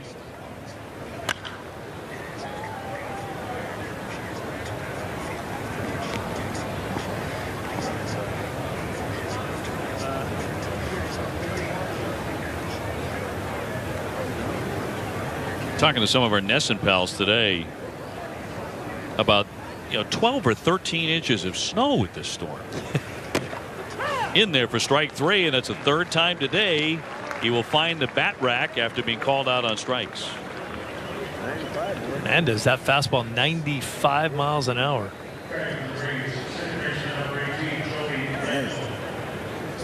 Joey Wendell next. He's 1 for 2 with a base hit.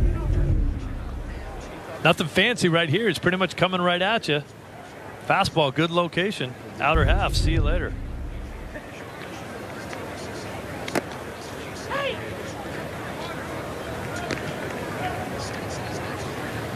Opie, he's one of those guys you can just tell. He's got a real compact delivery, just kind of rocks back and fires it. He's like, I have a good fastball, and here it comes. I'm not messing around.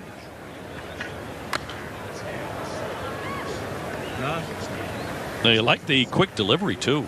He gets it and he throws it pretty much. This is what I want to see right here. Got you 0-2. Let's see what kind of slider he's got. Maybe he'll run one up under his chin first and then come back with the slider.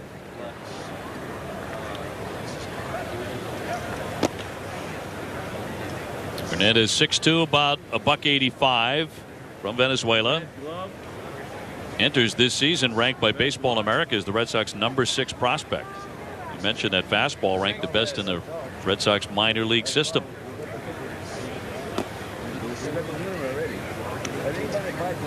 I was looking at the travel roster for the Rays, and it just seems like a lot of teams are going this way. There was not one pitcher that the Rays brought here today. One pitcher was less than 6'2", and their entire staff, every guy that they brought over here. Some big boys throwing the ball these days.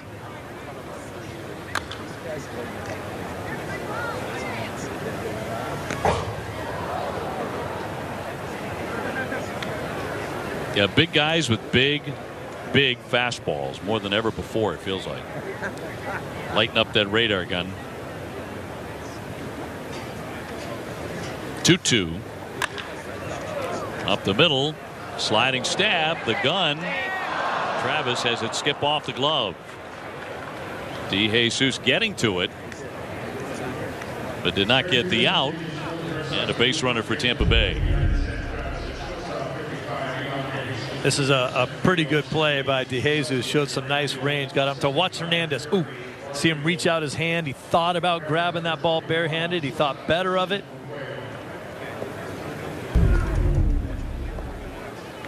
So Wendell will be out with a base hit.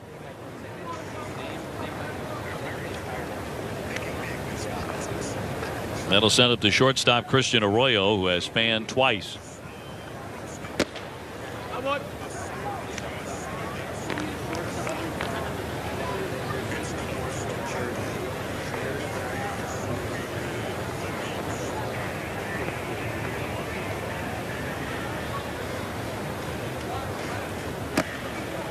Off speed, but he missed with that one, and the count moves to 2-0.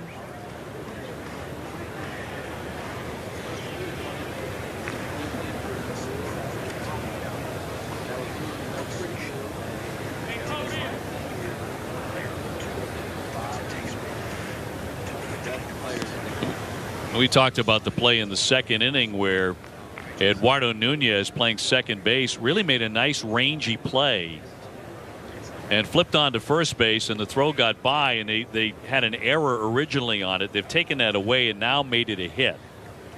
Makes sense. I think largely because Steve chastised the call. Yeah, that's probably it. And I mean for about 15 minutes. So you did your deed for the day. That's right. I got somebody a hit. Usually it's the opposite. I'm usually crying about how many hits they pass out. It's like, come on, this is the big leagues. You're supposed to make that play. That was a tough play. I think it was a tough play. Should have been a base hit. Yeah, but in general, oh gosh, what was it? The game was I watching it or were we doing it? I can't even remember. It was like a two-hopper to third baseman, and he kicked it, and they gave him a hit.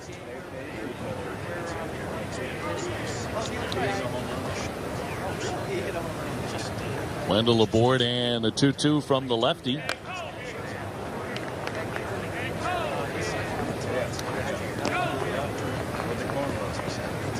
Yeah, Chris Sale scheduled to pitch tomorrow against the Marlins. Brandon Workman as well. And then on Saturday, the next time we televise, we mentioned David Price, but also Joe Kelly, Matt Barnes, Carson Smith, Robbie Scott are scheduled to go. It'll be here at JetBlue against Minnesota. I'm sorry, actually, that's at Minnesota. It's at Hammond Field. Yep.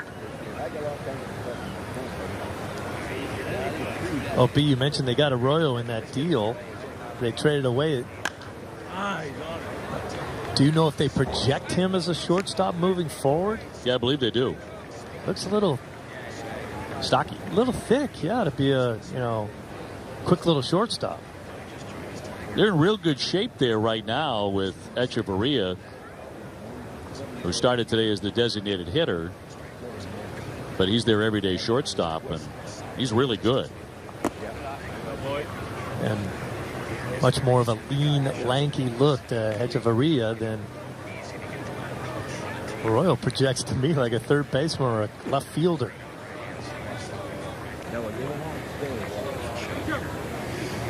I think there's a lot of upside with him wherever they're going to wind up playing him.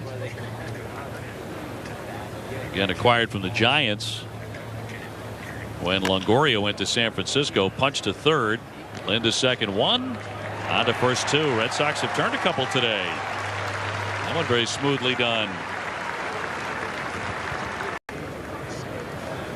Tampa Bay on top here, 6-4 at JetBlue. Last half of the sixth inning. Zue Lin is flied to right, grounded out. He's 0 for 2. Red Sox made several changes in the last couple of innings. But Lin remaining at third base. Hit .268 last year in 25 games with Boston. First taste of the majors. Acquitted himself very well. Well, you don't mean to beat it to death, but we have been talking at length of the guys that may or may not make this club. Lin's one of those guys trying to fight his way onto a ball club, trying to make an impression at a bunch of different positions. Third base is not his #1 position, but made a great play already today, and then started that last double play with a cleanly fielded ball and a perfect throw to second to turn it over. Doing nothing to hurt his chances, that's for sure. 0-2 to Lin. A wave and a miss. He chased that one. One gone in the Red Sox 6th inning, and Tavares will be next. Seems like the pitch that eats up most left-handers is a good changeup from a righty.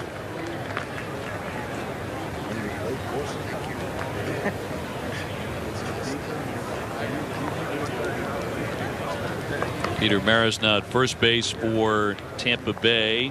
Velasquez the new shortstop. Andrew Velasquez.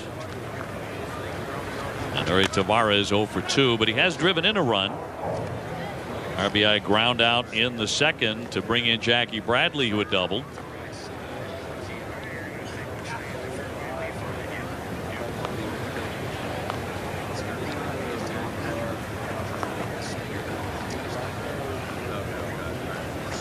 And Steve Selski is on deck.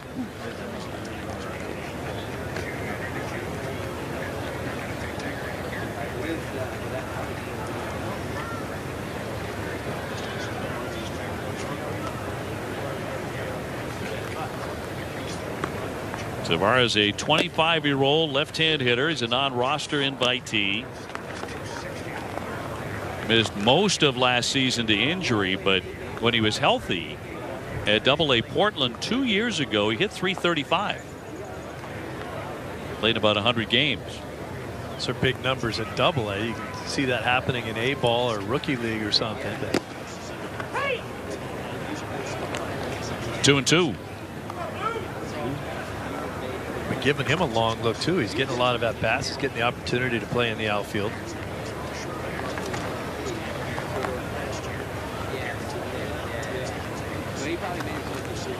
Base is empty, one down. And Reese has that one knocked into right field for a base hit. So Tavares is on with one away for Boston.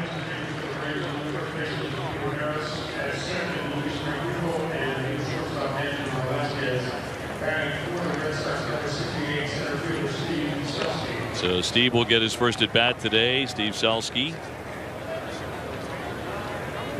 Sox have been getting their hits today. They have 9 of them. Mentioned Jackie Bradley with a double. JD Martinez 3 for 3 today, all singles. Xander Bogaerts drove in a run with a double. He went 2 for 3.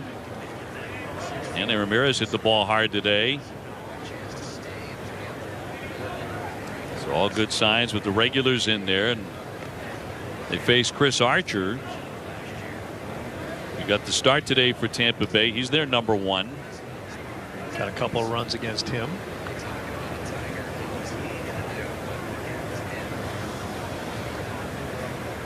So Tavares on. He takes off. Here's the throw down, the tag, and he's out. Ooh. Wow. 2 down. That's a close call right there. Thought the throw beat him, but I didn't think he got the tag down in time. Tags him up on the knee. He said he was safe. Of course, there's no review in spring training. No. Maybe he wishes he could review it on his own and he'd just stay out there on second base. Say, no, I was safe. I'm going to stay here. Yeah. see Zue said, let's go to the headsets. Go to the review. He's got a point. I don't know. What'd you think? I thought he was in there. I thought he was in. I thought he was safe. Throw was up a little bit. Looked like the throw beat him, but he just didn't get the tag down quick enough.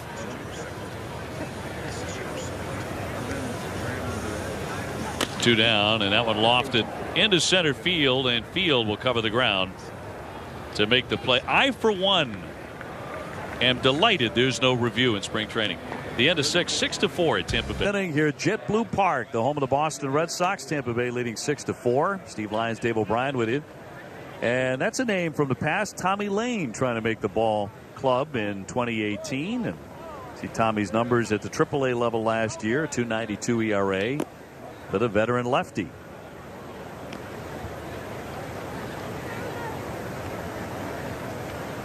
Number of changes here for the Red Sox. Swihart now out of the ball game. Ray, the new catcher. And a bunt attempt. Smith got it down, but Lane will handle the chance and get him with the flip. Rusney Castillo is the new left fielder. Miller. Mike Miller at third base. Rusney in left. So the regulars have departed. They got their work in today.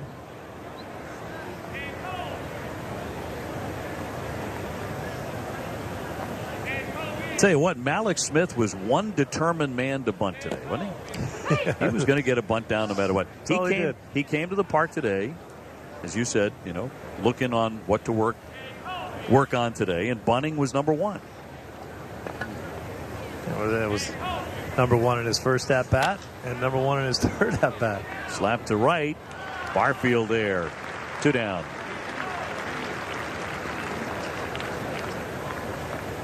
Sullivan will bat next. So both sides going full scale with changes here the last couple of innings. Tampa Bay on top 6-4. They grabbed a 3-0 lead after the first half inning. It was against Brian Johnson, who got roughed up for the only time so far this spring. Gave up 3 runs, 3 hits.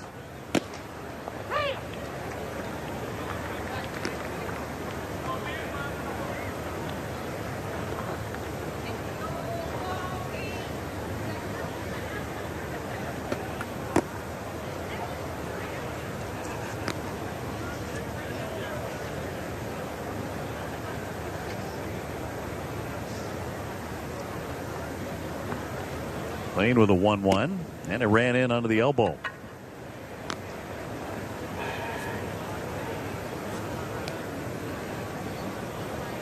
Red Sox open up the regular season on the 29th of this month against these Rays at Tropicana Field. That'll be a 4-game series, and the Red Sox go to Miami for 2. Home opener against the Rays on the 5th of March, and the Red Sox will not be done with them after all that early activity at the very end of April. Another series against Tampa Bay at Fenway. They'll get to know him well. That is for sure. All the players on Tampa Bay that we don't know now, we will know intimately after those 10 games.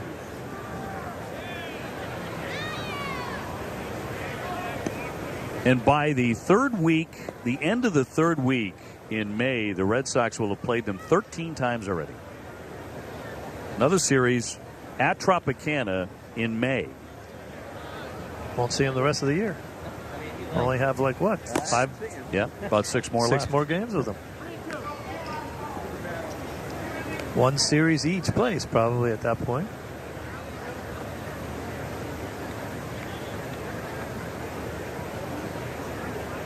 Red Sox will see a lot of the National League East as well, as that one will just miss for ball 4 on Sullivan. So he's on with 2 down.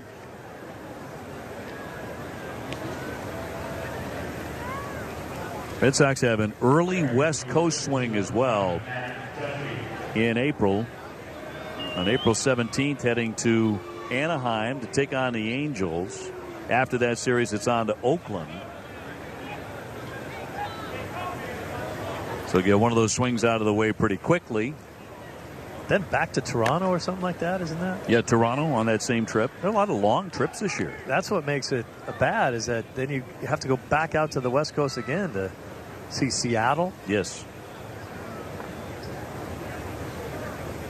The very popular Baltimore to Seattle to Minnesota trip.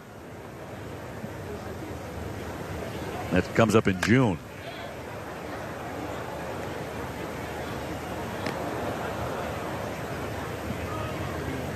Red Sox have the Braves and the Mets on the schedule. As far as interleague games, along with Washington at very good Nationals ball club. Terrific team. How much longer for Bryce Harper in our nation's capital? Be a free agent next year.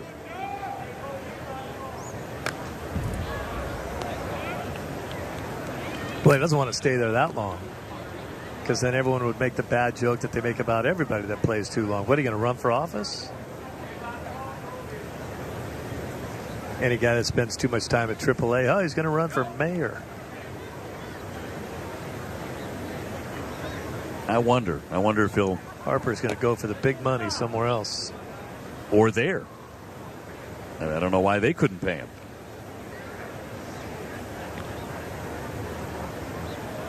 He may want some brighter lights.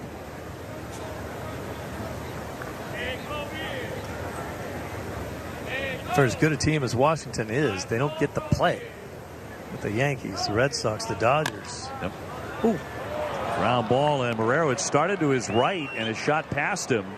Here's the throw by Barfield into third base, but they're going to be on the corners on the single by Duffy. Well, the runner was on the move, and that's why. Well, he wasn't on the move. He just got fooled right there. I thought he had got a great jump. This is a bad reaction. Marrero went the wrong way when that ball was hit. He had to have lost the ball off the bat. You don't go the wrong way chasing it if you know where it is. That was strange. I initially thought that he was heading towards second base, thinking that the runner was on the move trying to steal.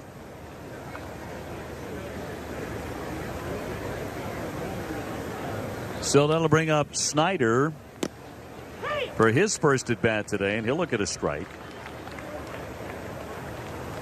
First and third and two down, 9 hits apiece. Snyder with the Syracuse Chiefs. For the 8 minutes in Syracuse it's not snowing every year.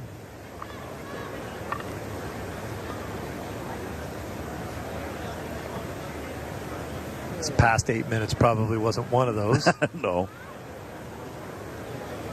My junior year as a student at Syracuse University, that January it snowed every single day that month. Every day, and I kid you not, you woke up every morning it was snowing. So for 4 straight weeks, every day it snowed. Any accumulation? Oh my God. It was 9 feet tall outside. They'd have to carve paths out across the quad, and the snow was hip high. Incredible. But they get up every morning, they never cancel school. People go to work, they go to class, they get their running in. Tommy Lane was looking for that big breaking ball for a called third strike. He didn't get it.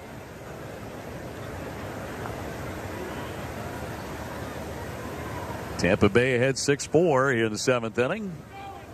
And the veteran lefty got him to cut and miss for strike 3, so he gets out of that jam. Stranding 2. It is Colton Murray, new pitcher for the Rays here as we go to the bottom of the 7th. And Devin Marrero about to lead things off here. Murray spent the year in Lehigh Valley last season with an ERA of north of 5.5.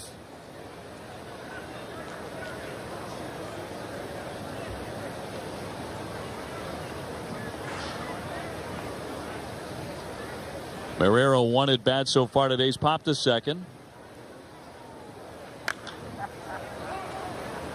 Off first base, and that'll sail on out of play.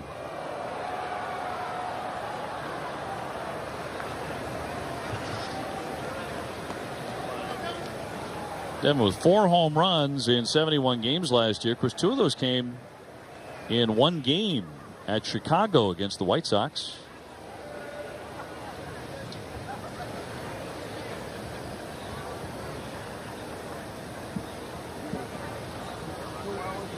And the 0-1 from Murray.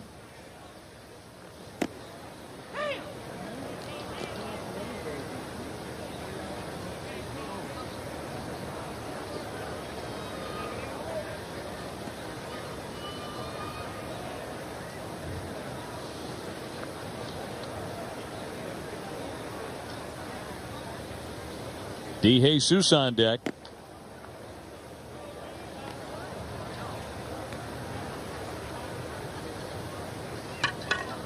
It was a good day for J.D. Martinez. 3 singles for the Sox this afternoon. Picked up his first RBI as well in the spring. 1-2. He golfed a chopper. And in time to get him.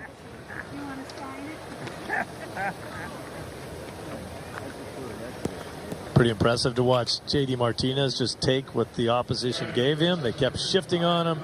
He just kept hitting the ball the other way through the second base area for base hits after base hits. DeJesus now hitting in his spot in the lineup. Butler on deck. Wholesale changes for the Red Sox. Actually, be Butler hitting in Martinez's spot. DeJesus batting at what was Hanley's spot. Hanley had a couple of good swings today. Base hit. He also hit a bullet to center that was caught.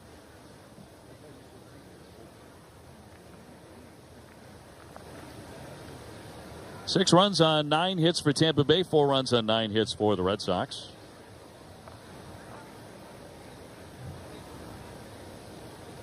And the 1-0. Ooh, that got him. Hit by the pitch, so DeJesus is aboard. Red Sox with a base runner here in the 7th. So Dan Butler, the veteran catcher, will look to keep that 4th spot in the batting order perfect today. 259 last year at AAA.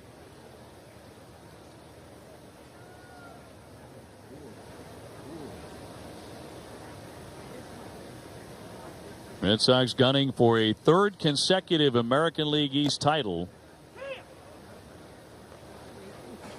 Winning in 2016 and 17. That marked the first time since 1915 and 16 that the club finished in 1st place in consecutive years. It's amazing to think that, isn't it? It really is. And since the American League East was formed in 1969, the only clubs to win the division in 3 or more consecutive years were the Orioles, 69 through 71, the Yankees, 76 through 78, the Blue Jays in their glory years, 91 through 93, and then the Yankees for a bunch of years, 98 through 06.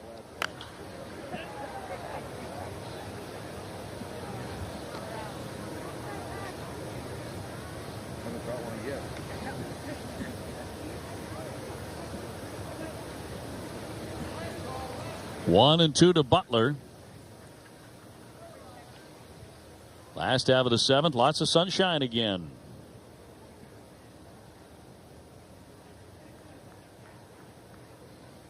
And Murray's one of those guys who's in no real hurry to deliver the pitch.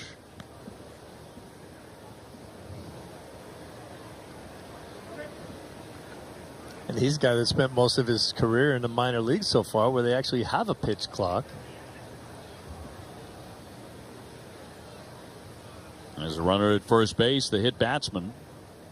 And the 2-2. All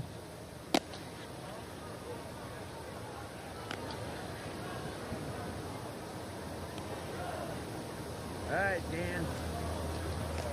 A good look there, Tom Goodwin, the new first base coach for the Red Sox. New men on the corners. Carlos Fablis now 3rd this year. Maybe see some action on the bases here.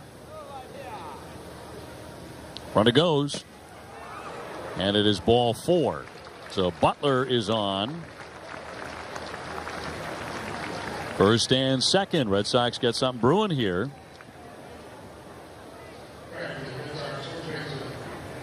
Tom and Carlos, you running the show for Alex Cora on the bases.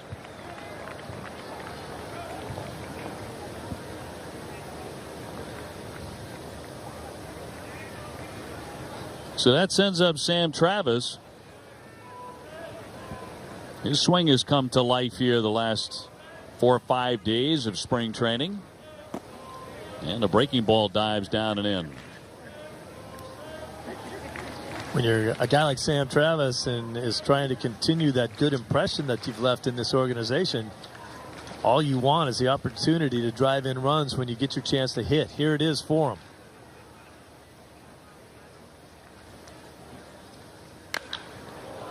High pop up into left field, into the sun. 2 down. And the runners will stay put at first and second. A little bit of a breeze now blowing out to right field. Blew that ball from left field into left center field. Had to chase it a long way to go get it.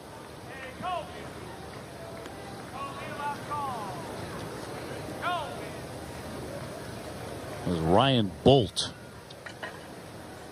in left field wearing that number 82.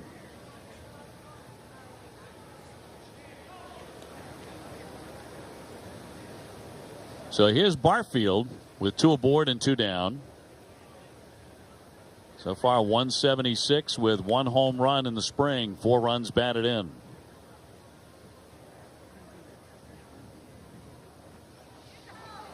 Rusney Castillo would bat next if given the opportunity.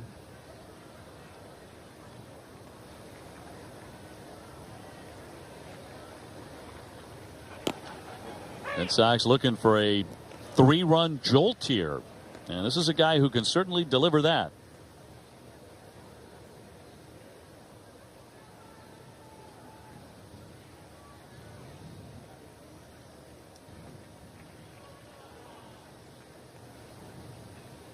Two on and 2 down, and a right-hander with the 0-1.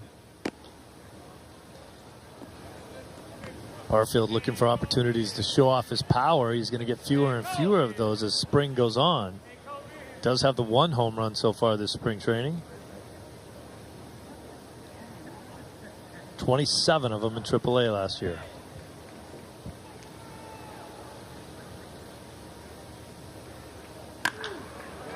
Base hit up the middle. Here comes the run, the throw to the home plate. They're going to let it bounce off the hill, and the Red Sox are on the board again. That'll make it 6-5. Barfield coming through, not with a home run, but a solid single right back up the middle. That'll help. Get those RBI opportunities, drive them in when you get the chance. Nice swing straight up the middle.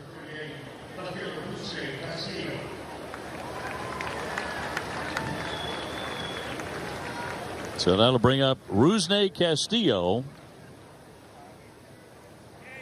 Red Sox inching a little bit closer. It's been that way all day. The Sox were down 3-0, so trailing all afternoon, but another base hit could tie it.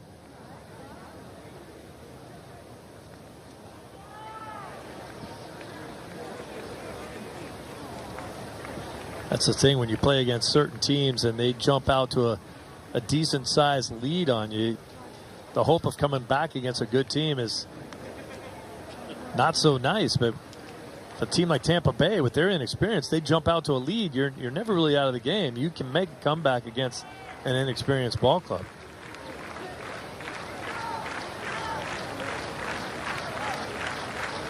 Two on, 2 out, and Rusney takes a ball. Castillo hitting .280 for the spring. He does have 1 home run, and he's driven in 5 runs.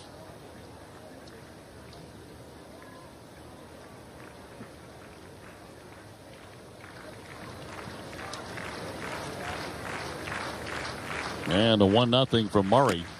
A wave and a miss. Yeah, Rusney's having a sneaky good spring training. You know, he's not in a lot of the conversations. He's not on the roster anymore.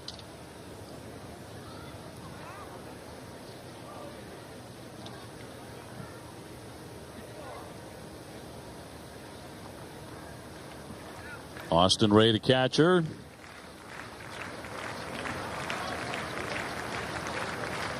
By the man on deck. Here comes the 1-1. Good stop there by the Tampa Bay receiver. Snyder. 2-1.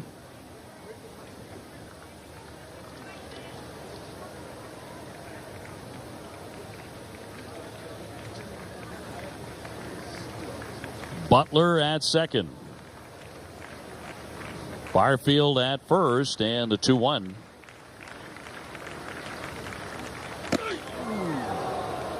A good count now for Rusney.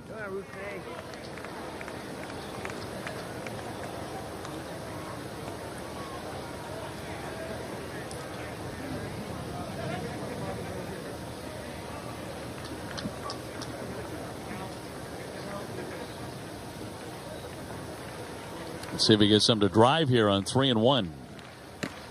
Nope. It'll be ball 4 and load up the bases.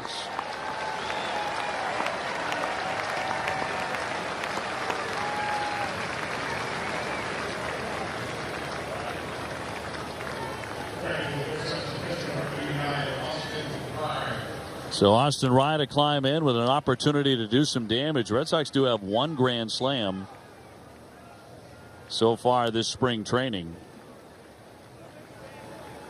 They went all of last season without hitting one.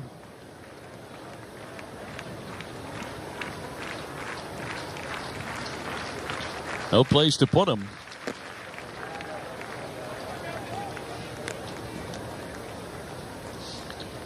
They like this guy too, the way he catches. One of their best defensive catching prospects in the minor leagues right now.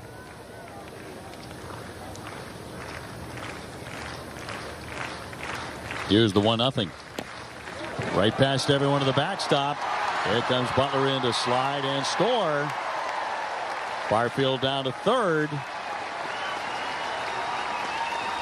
Red Sox have tied it at 6 on a wild one, and Murray's shown plenty of that. You'd have to think this was getting crossed up here because the pitch wasn't that far away from Snyder, and wow, it's like he must have been expecting something else. See, he just missed it. He just missed that pitch.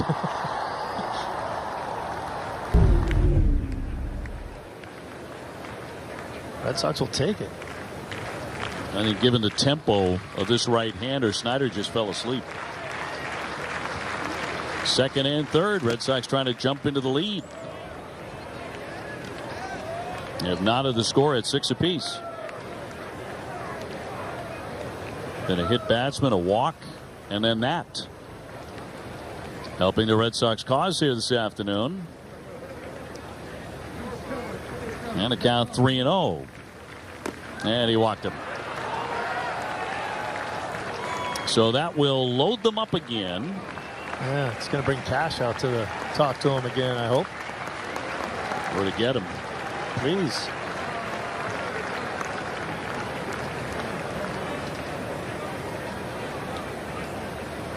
He's taking the baseball away, so that's it for Colton Murray. Leaves behind a mess and knotted up.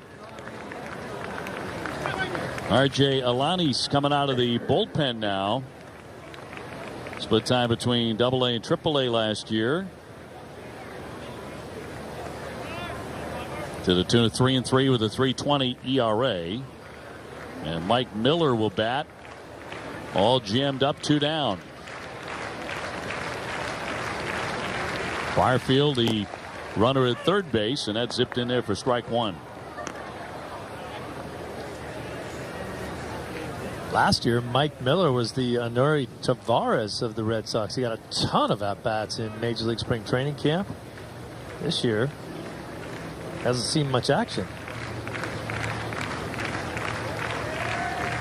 Cut all his hair off. Remember, he had longer hair, but he said it's going so gray on me, I had to cut it shorter. Try to look younger. 0-2.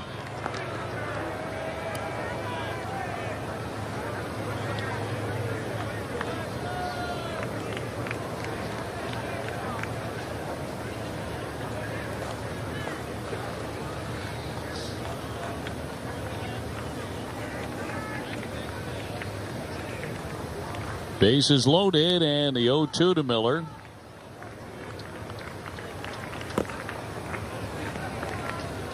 Red Sox have not had a whole lot to swing at in this inning.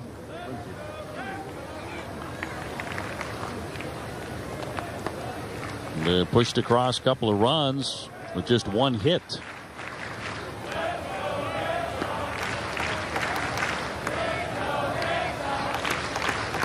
Last half of the 7th inning. Alani's from the set. Here's the 1-2.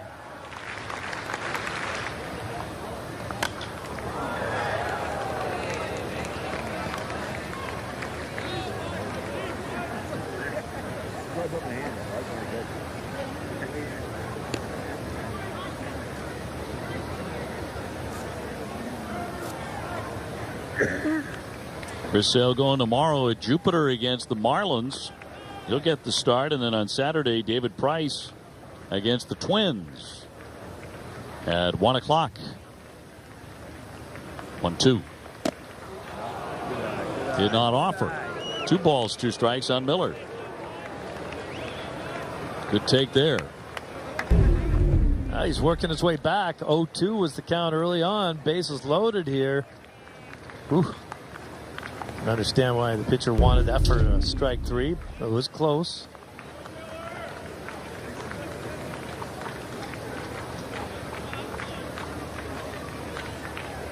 Tied up 6-6. And a 2-2 to Miller. That dribbles away, but not far enough. It does load up the count. So the string is out here. Red Sox with a man at every base, 2 down, and a full count on Miller.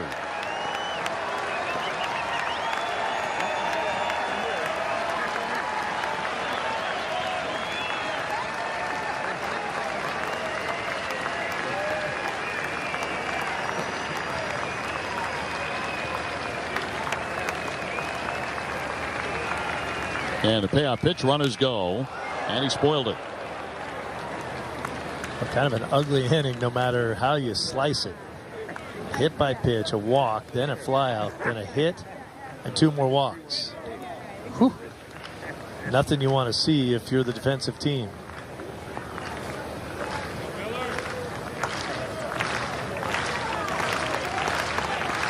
Miller trying to be a hero here. 3-2 again. And again he fought it off.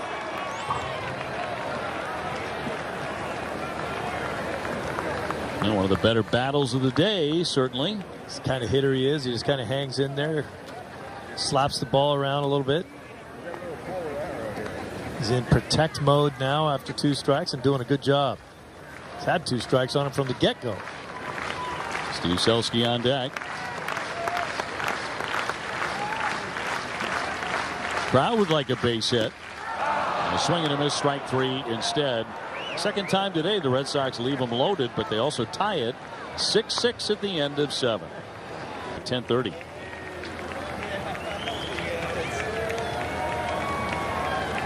Trey Ball to make an appearance here.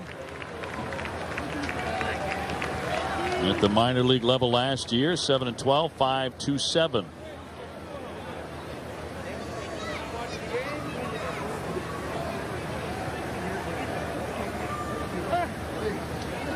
It's got to be a little tough for these guys that have been starters their whole career to come into spring training. You know you're not going to get a start, but you come in late into a ball game, into the 8th inning, and act like a reliever.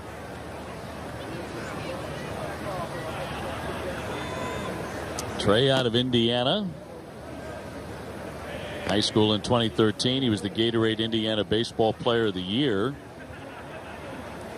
Does that carry the same cachet as the Indiana Mr. Basketball?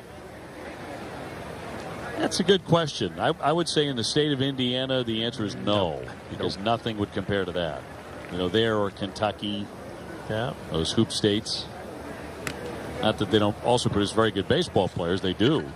McCarthy will take a walk here. So the leadoff man on in the 8th inning for Tampa Bay. Trey's first name is actually Ronald Eugene Ball. The 3rd? I believe he's the 1st, but he is a first-round draft pick.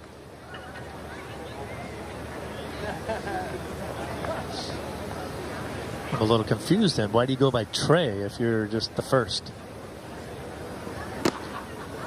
It might be a nickname that he stuck with. Yeah. You know?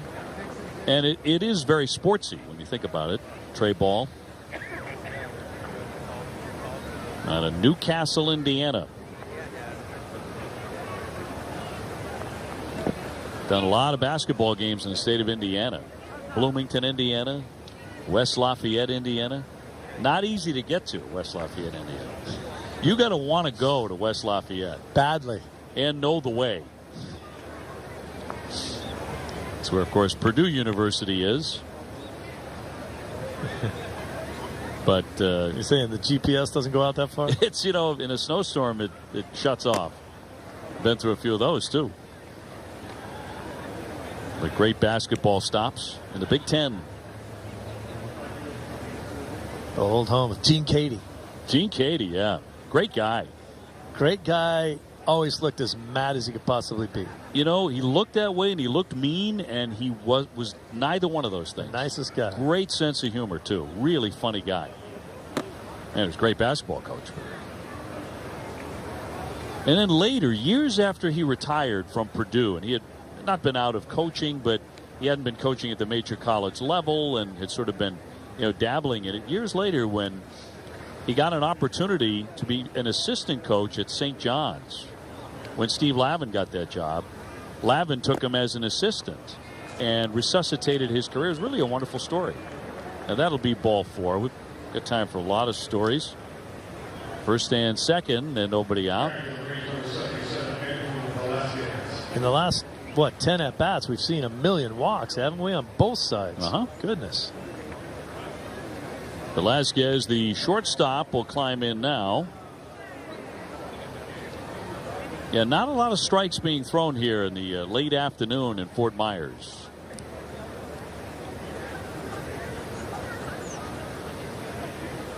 Did you grow up playing basketball? I did. Were you any good? I might have been a better basketball player than I was baseball. Really? Really? But I realized that I wasn't going to be tall or quick enough, and I really couldn't go left all that well. But I could shoot it. And probably growing up 2 doors down from Danny Ainge didn't hurt me as far as the neighborhood kids that we played pickup basketball games with. You grew up 2 doors down from Danny Ainge? No kidding. No. He's a year ahead of me in school. And he made you a better player. Yes, he did. Potential double play. Barrero starts it. They turn and safe at first base. Not in time for the twin killing, so they're going to be on the corners here for Tampa Bay. Well, this started off looking pretty good. A nice one hopper right there. Reverse pivot out of Marrero. Just some good speed down the line to avoid the double play. It's really all that was. But Danny Ainge must have been all world, huh? Yeah, that was the problem, really. I mean, when we were kids, Danny had older brothers. I had older brothers. And so when everyone got together and play, and you tried to play in your own age group, that was fine. But they always wanted Danny to play with the older kids because he was better. He was better than some of them. So in the pickup games, I kind of got stuck with my buddies that we weren't as good. Danny was, and people raise their eyebrows when I say this, but if you really kind of go over the records, was literally one of the greatest all-around athletes I ever saw. Professional baseball player. And would and could have been a very good professional baseball player if they gave him a chance to be. So basically went from high school to AAA. Never went through a spring training because he was playing basketball at BYU. Was in the big leagues the next year at 19 years old. And he hit 240. Yeah, so did I, but I went through spring training. And 240 that's all for I a guy did. who didn't go to spring training. It was great. Not horrible. They never had him playing what his best natural position was. He was 6'5", closer, sneaking up on 6'6", as a second baseman. His best position was center field. And drafted by Toronto. They used to let him out of football practice on Thursdays to play in the high school soccer games, and he'd dominate. One of those guys. Was one of the guys that, he was He was an all-state wide receiver in football. In his senior season, they didn't have a quarterback. And so they said, Danny, you got to do it. He was all-state.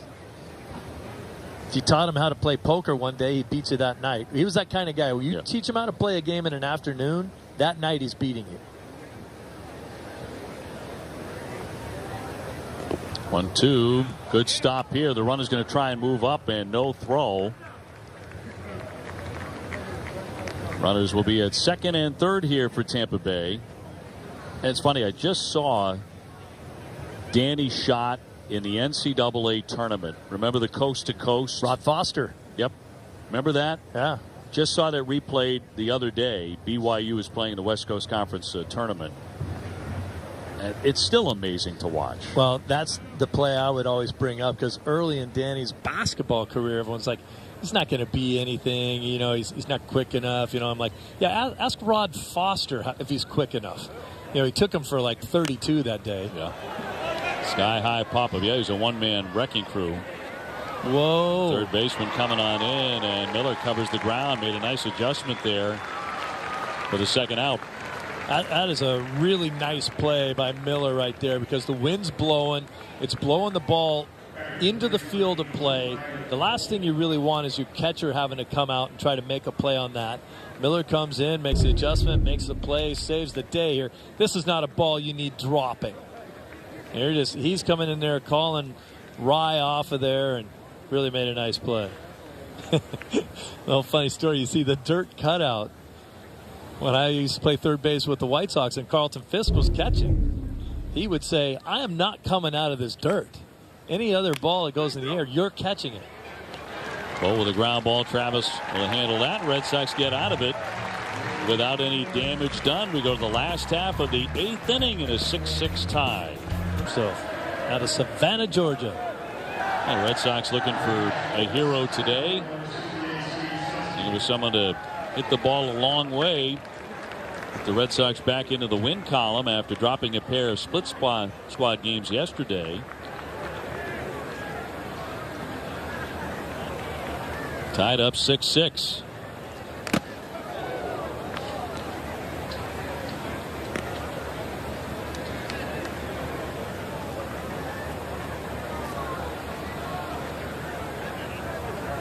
Red Sox at the moment with 56 players in Major League Spring Training Camp, 27 pitchers.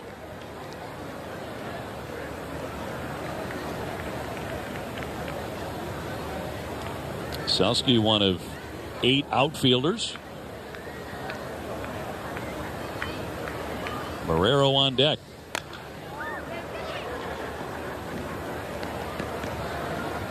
Red Sox had a bunch of everyday players in there today. Regulars, you'll see in the championship season, as they say, and that'll be Jackie Bradley, Mookie Betts, Xander Bogaerts, Hanley Ramirez, Eduardo Nunez, all getting starts today, along with J.D. Martinez, who had 3 hits as the DH.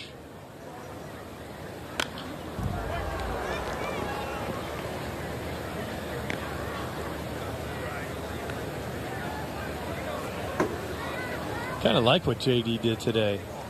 You know, he's playing in front of brand new fans. Kind of wanted to make an impression. You want to come in here and launch some home runs. He hit 45 of them last year. And all he did was just play inside out baseball with the right side of the field and banged out 3 hits. And picked up an RBI. That's what they're paying him to do, right? Drive in runs.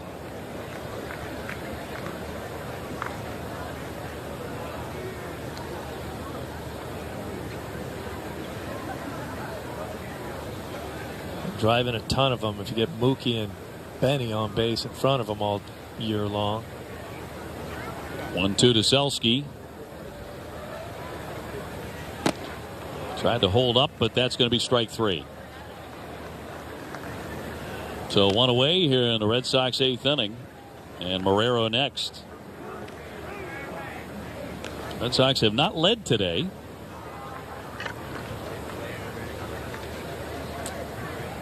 Got behind 3-0 in the first inning, came right back, scored a couple of runs, but then Tampa Bay got a pair in the 4th, another in the 5th. Sox got 2 in the 5th, 2 more in the 7th. Really helped along in the 7th inning. The Rays were really wild.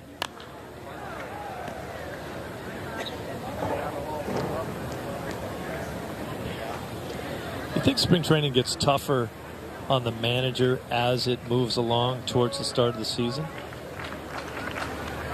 I think in the sense of the decisions that have to be made. Early on, it's fun. You're establishing yourself. You're having a good time. Everyone's playing. Starting right about now, you got 3 weeks left to make some decisions. Sure. And there for a strike. Alex was talking about this just yesterday, and guys pressing for bullpen spots. Who's impressed him so far? But he made it clear there are a couple of jobs that could be won. Yeah. And he's going to have to make that decision along with Dave Dombrowski and the rest of the staff, but so much of it will come down to what Alex thinks. In there for strike 3. Caught Marrero looking, and 2 fast outs for the Sox here in the 8th. Cody Hall coming in here throwing strikes, something we hadn't seen last inning. Well, that's for sure. DeJesus will be next with the bases empty. And Dan Butler to follow if he gets that far. 6-6. Looks like they got it.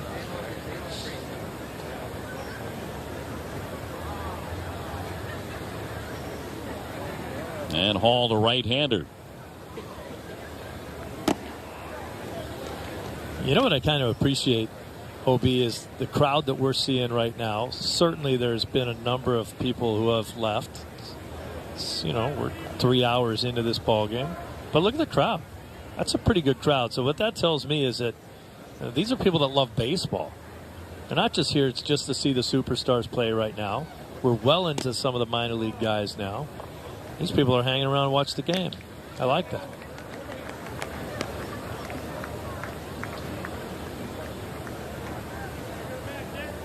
Well, players notice stuff like that. And when they don't see a mass exodus, you mentioned, some have gone home and left the ballpark, but so many more have stayed, and players got to appreciate that. Especially guys who are not going to be on the major league team, and they know it. And there's a good number of fans out there that really do pay attention to what's going on in the minor leagues and who are the up-and-comers and who are the guys who should I pay attention to right now that I might be seeing at Fenway in 2 years or 3 years. No question. These are the ones.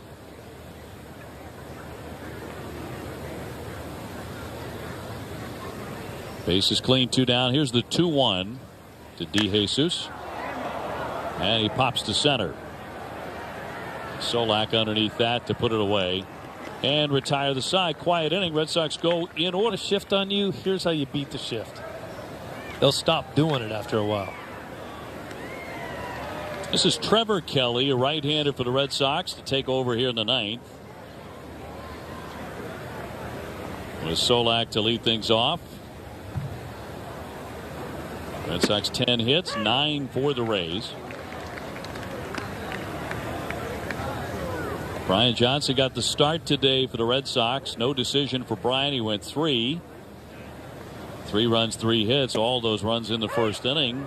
And if he gave up the 3, then struck out the side in the next inning, faced only 3 batters in the 3rd. So he got his act together. Very much in the running for that 5th starter spot. Bounding ball to short. DeJesus will set him down. 1 away. Well, it seemed to me with Johnson today, it just took him a little bit to settle in. He started hitting his corners and hitting his spots, but early on, see, there you go to the outside part of the plate. Early on, he was unable to do that, and he got hammered pretty good. But as he settled in, you see him hitting his spots, going to both sides of the plate to be effective, and getting some swings and misses, and even a called third.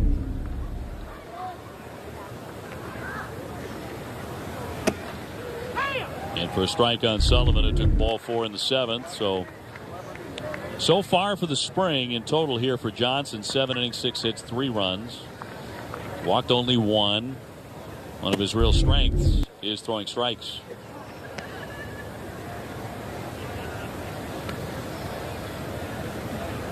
Well, they said they wanted him to see as long as he could go in this game. I would say maybe they're a little disappointed in how far he ended up going because of the number of pitches he threw in the first inning, I would assume. He faced 7 men in the top of the first today.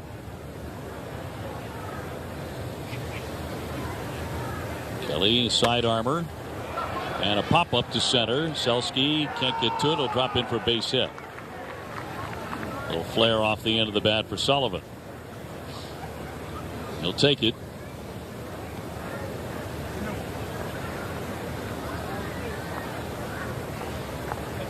So that'll bring up Wong with a man on and a man out. Sun bright again here at JetBlue.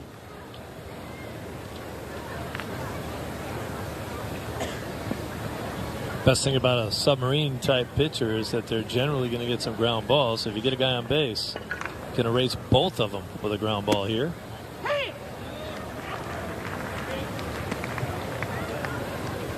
We certainly hope, as you're watching today from back home, that you're hanging in there with all of the snow and these nasty storms. And hate to say it, you're probably aware of it already.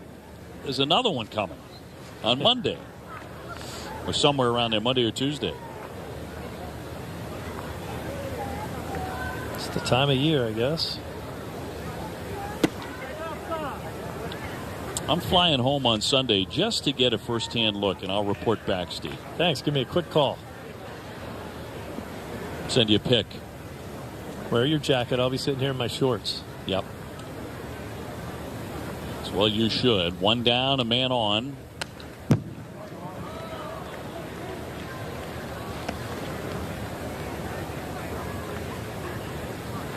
Thomas Malone taking over as the runner at first base after Sullivan got on with a bloop single.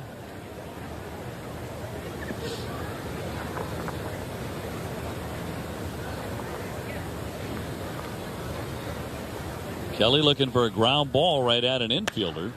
Instead, a liner sliced down into the corner.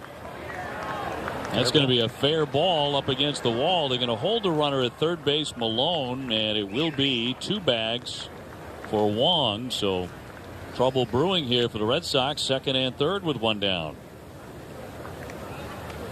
Oh, Wong did an excellent job. I mean, against a sinker baller, if you're a left-handed hitter, you should be trying to go the other way because you see that ball sinking down and away from you.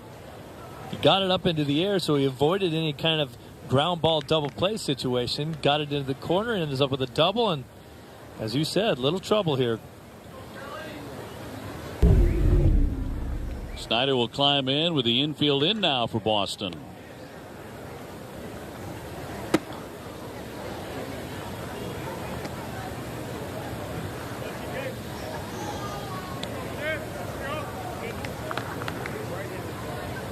Tampa Bay's forged ahead in hits 11-10.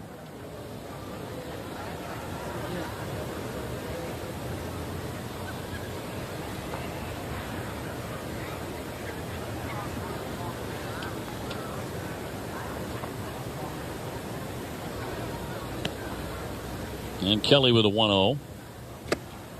Right past him.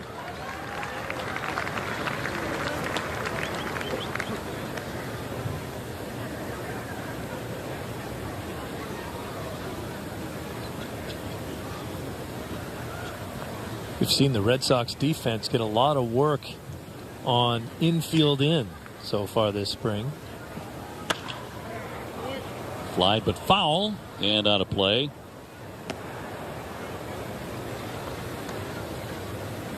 One and two. It'd be nice to see the Red Sox come down here and win lots of games in spring training, but it's better if you find yourself in the situations during the regular season that you're going to have to deal with. And so having guys on base that you have to cut the run down at the plate, or losing games and finding a way to claw yourself back into it, are all situations you're going to come up with in the season. So you got to see it down here too. In there for strike 3. And that is out number 2. There's nothing fancy here, but he comes right at you.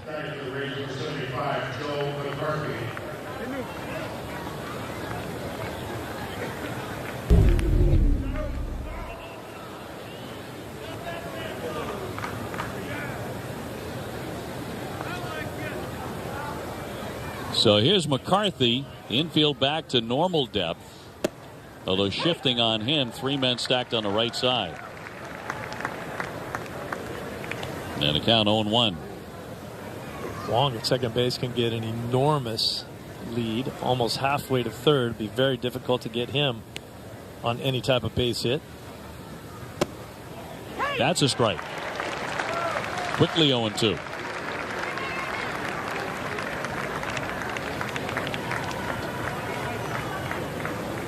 Kelly trying to hold after allowing a base hit and a double.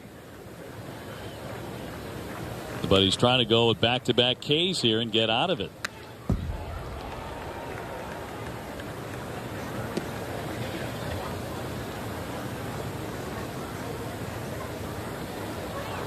Nothing in 2.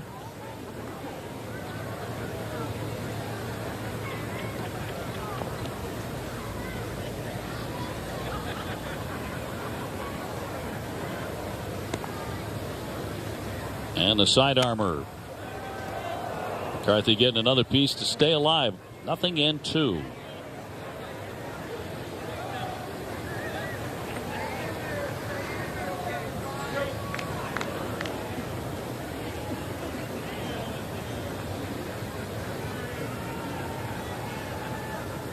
Malone at third, Wong at second for the Rays.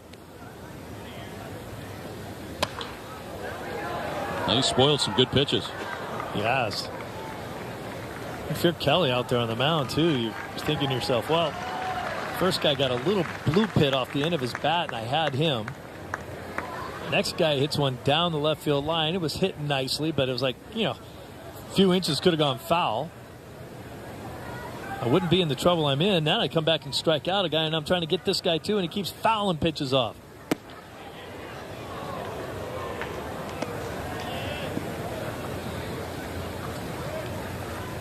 I think Kelly slipped on that pitch. I think he caught a cleat halfway through that delivery and didn't quite let that pitch go the way he wanted to do it. Of course, this is Trevor, not Joe Kelly.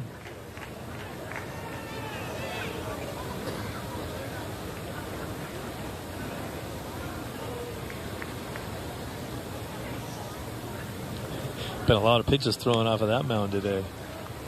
You sure have. 1-2 and got him. Back-to-back strikeouts to freeze him at second and third. We go to the last half of the ninth inning tied. Hey, Jemai, how long is this game going to go? Well, Alex Cora just gave the signals to President of Baseball Operations Dave Dombrowski, and they decided to cut it off after 9 innings. This game will be over, so they either win it here or they end up in a tie, Dave. Okay. No ties in baseball except in spring training. Exactly. All right, thanks, Jemai. So we're all knotted 6-6. Red Sox certainly would prefer to win this thing if they can. I mean, been here for 3 hours, might as well. Dan Butler will lead things off here.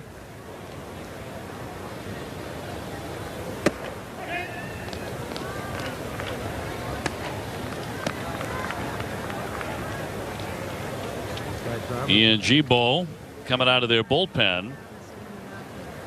We worked at Double-A and Single-A last year.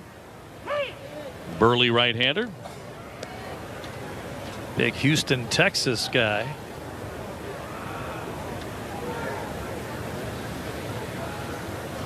Threw up some pretty good ERA numbers. He drops in a strike.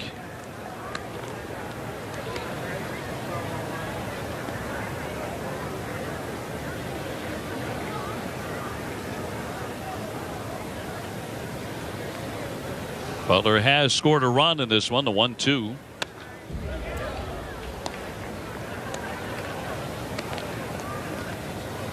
Sam Travis on deck.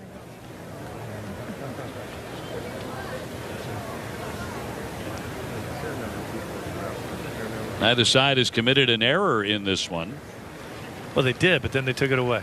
That's correct. Big wave and a miss. He was thinking about touching them all there, and down goes Butler, one away. I'll bring up Sam Travis. Early in the game, around the third inning, Eduardo Nunez, who got the start today, his first of the spring at second base, he was charged with a tough error, and I think they rightfully took that back and made it a hit a little bit later. And the range that he showed on that play leads me to believe that that knee is well on its way to healing. He got all the way up the middle. It was such a tough throw. He looked good. Yeah. Got a lot on that throw. Hanley, it was a play that Hanley should have handled at first base, and he didn't. So to count 2-0 on Travis. Barfield's on deck, and he is not a man you have to remind to swing for the fences. Nope. Should he get his pitch. He's going to let it rip.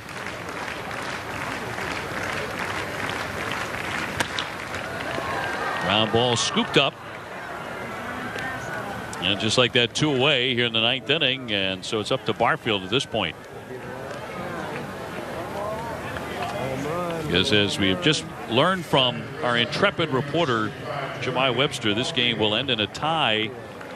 If it's 6-6 at the end of 9, that'll be it. You know, a lot of home run hitters will tell you, I don't go up there looking to hit a home run, but my swing designates the way I hit the ball, and this is a time where you go up looking to hit a home run.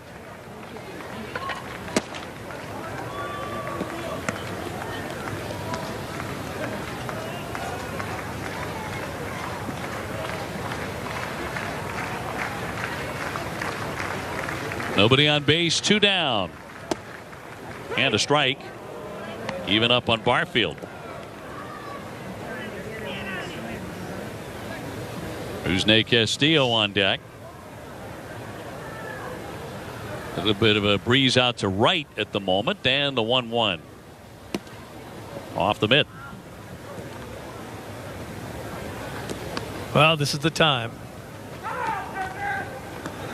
Gibo threw the slider there. His fastball is about 96 miles an hour. Barfield's going to have to catch up with it, but probably see the fastball here.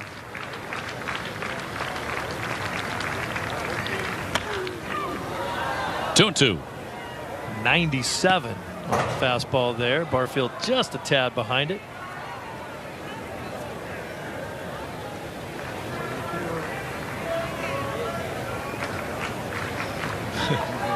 Unfortunately, now because you missed that fastball, now you get to probably see the slider again. And the 2-2. He struck him out, and that will do it today. This one is going to end in a tie.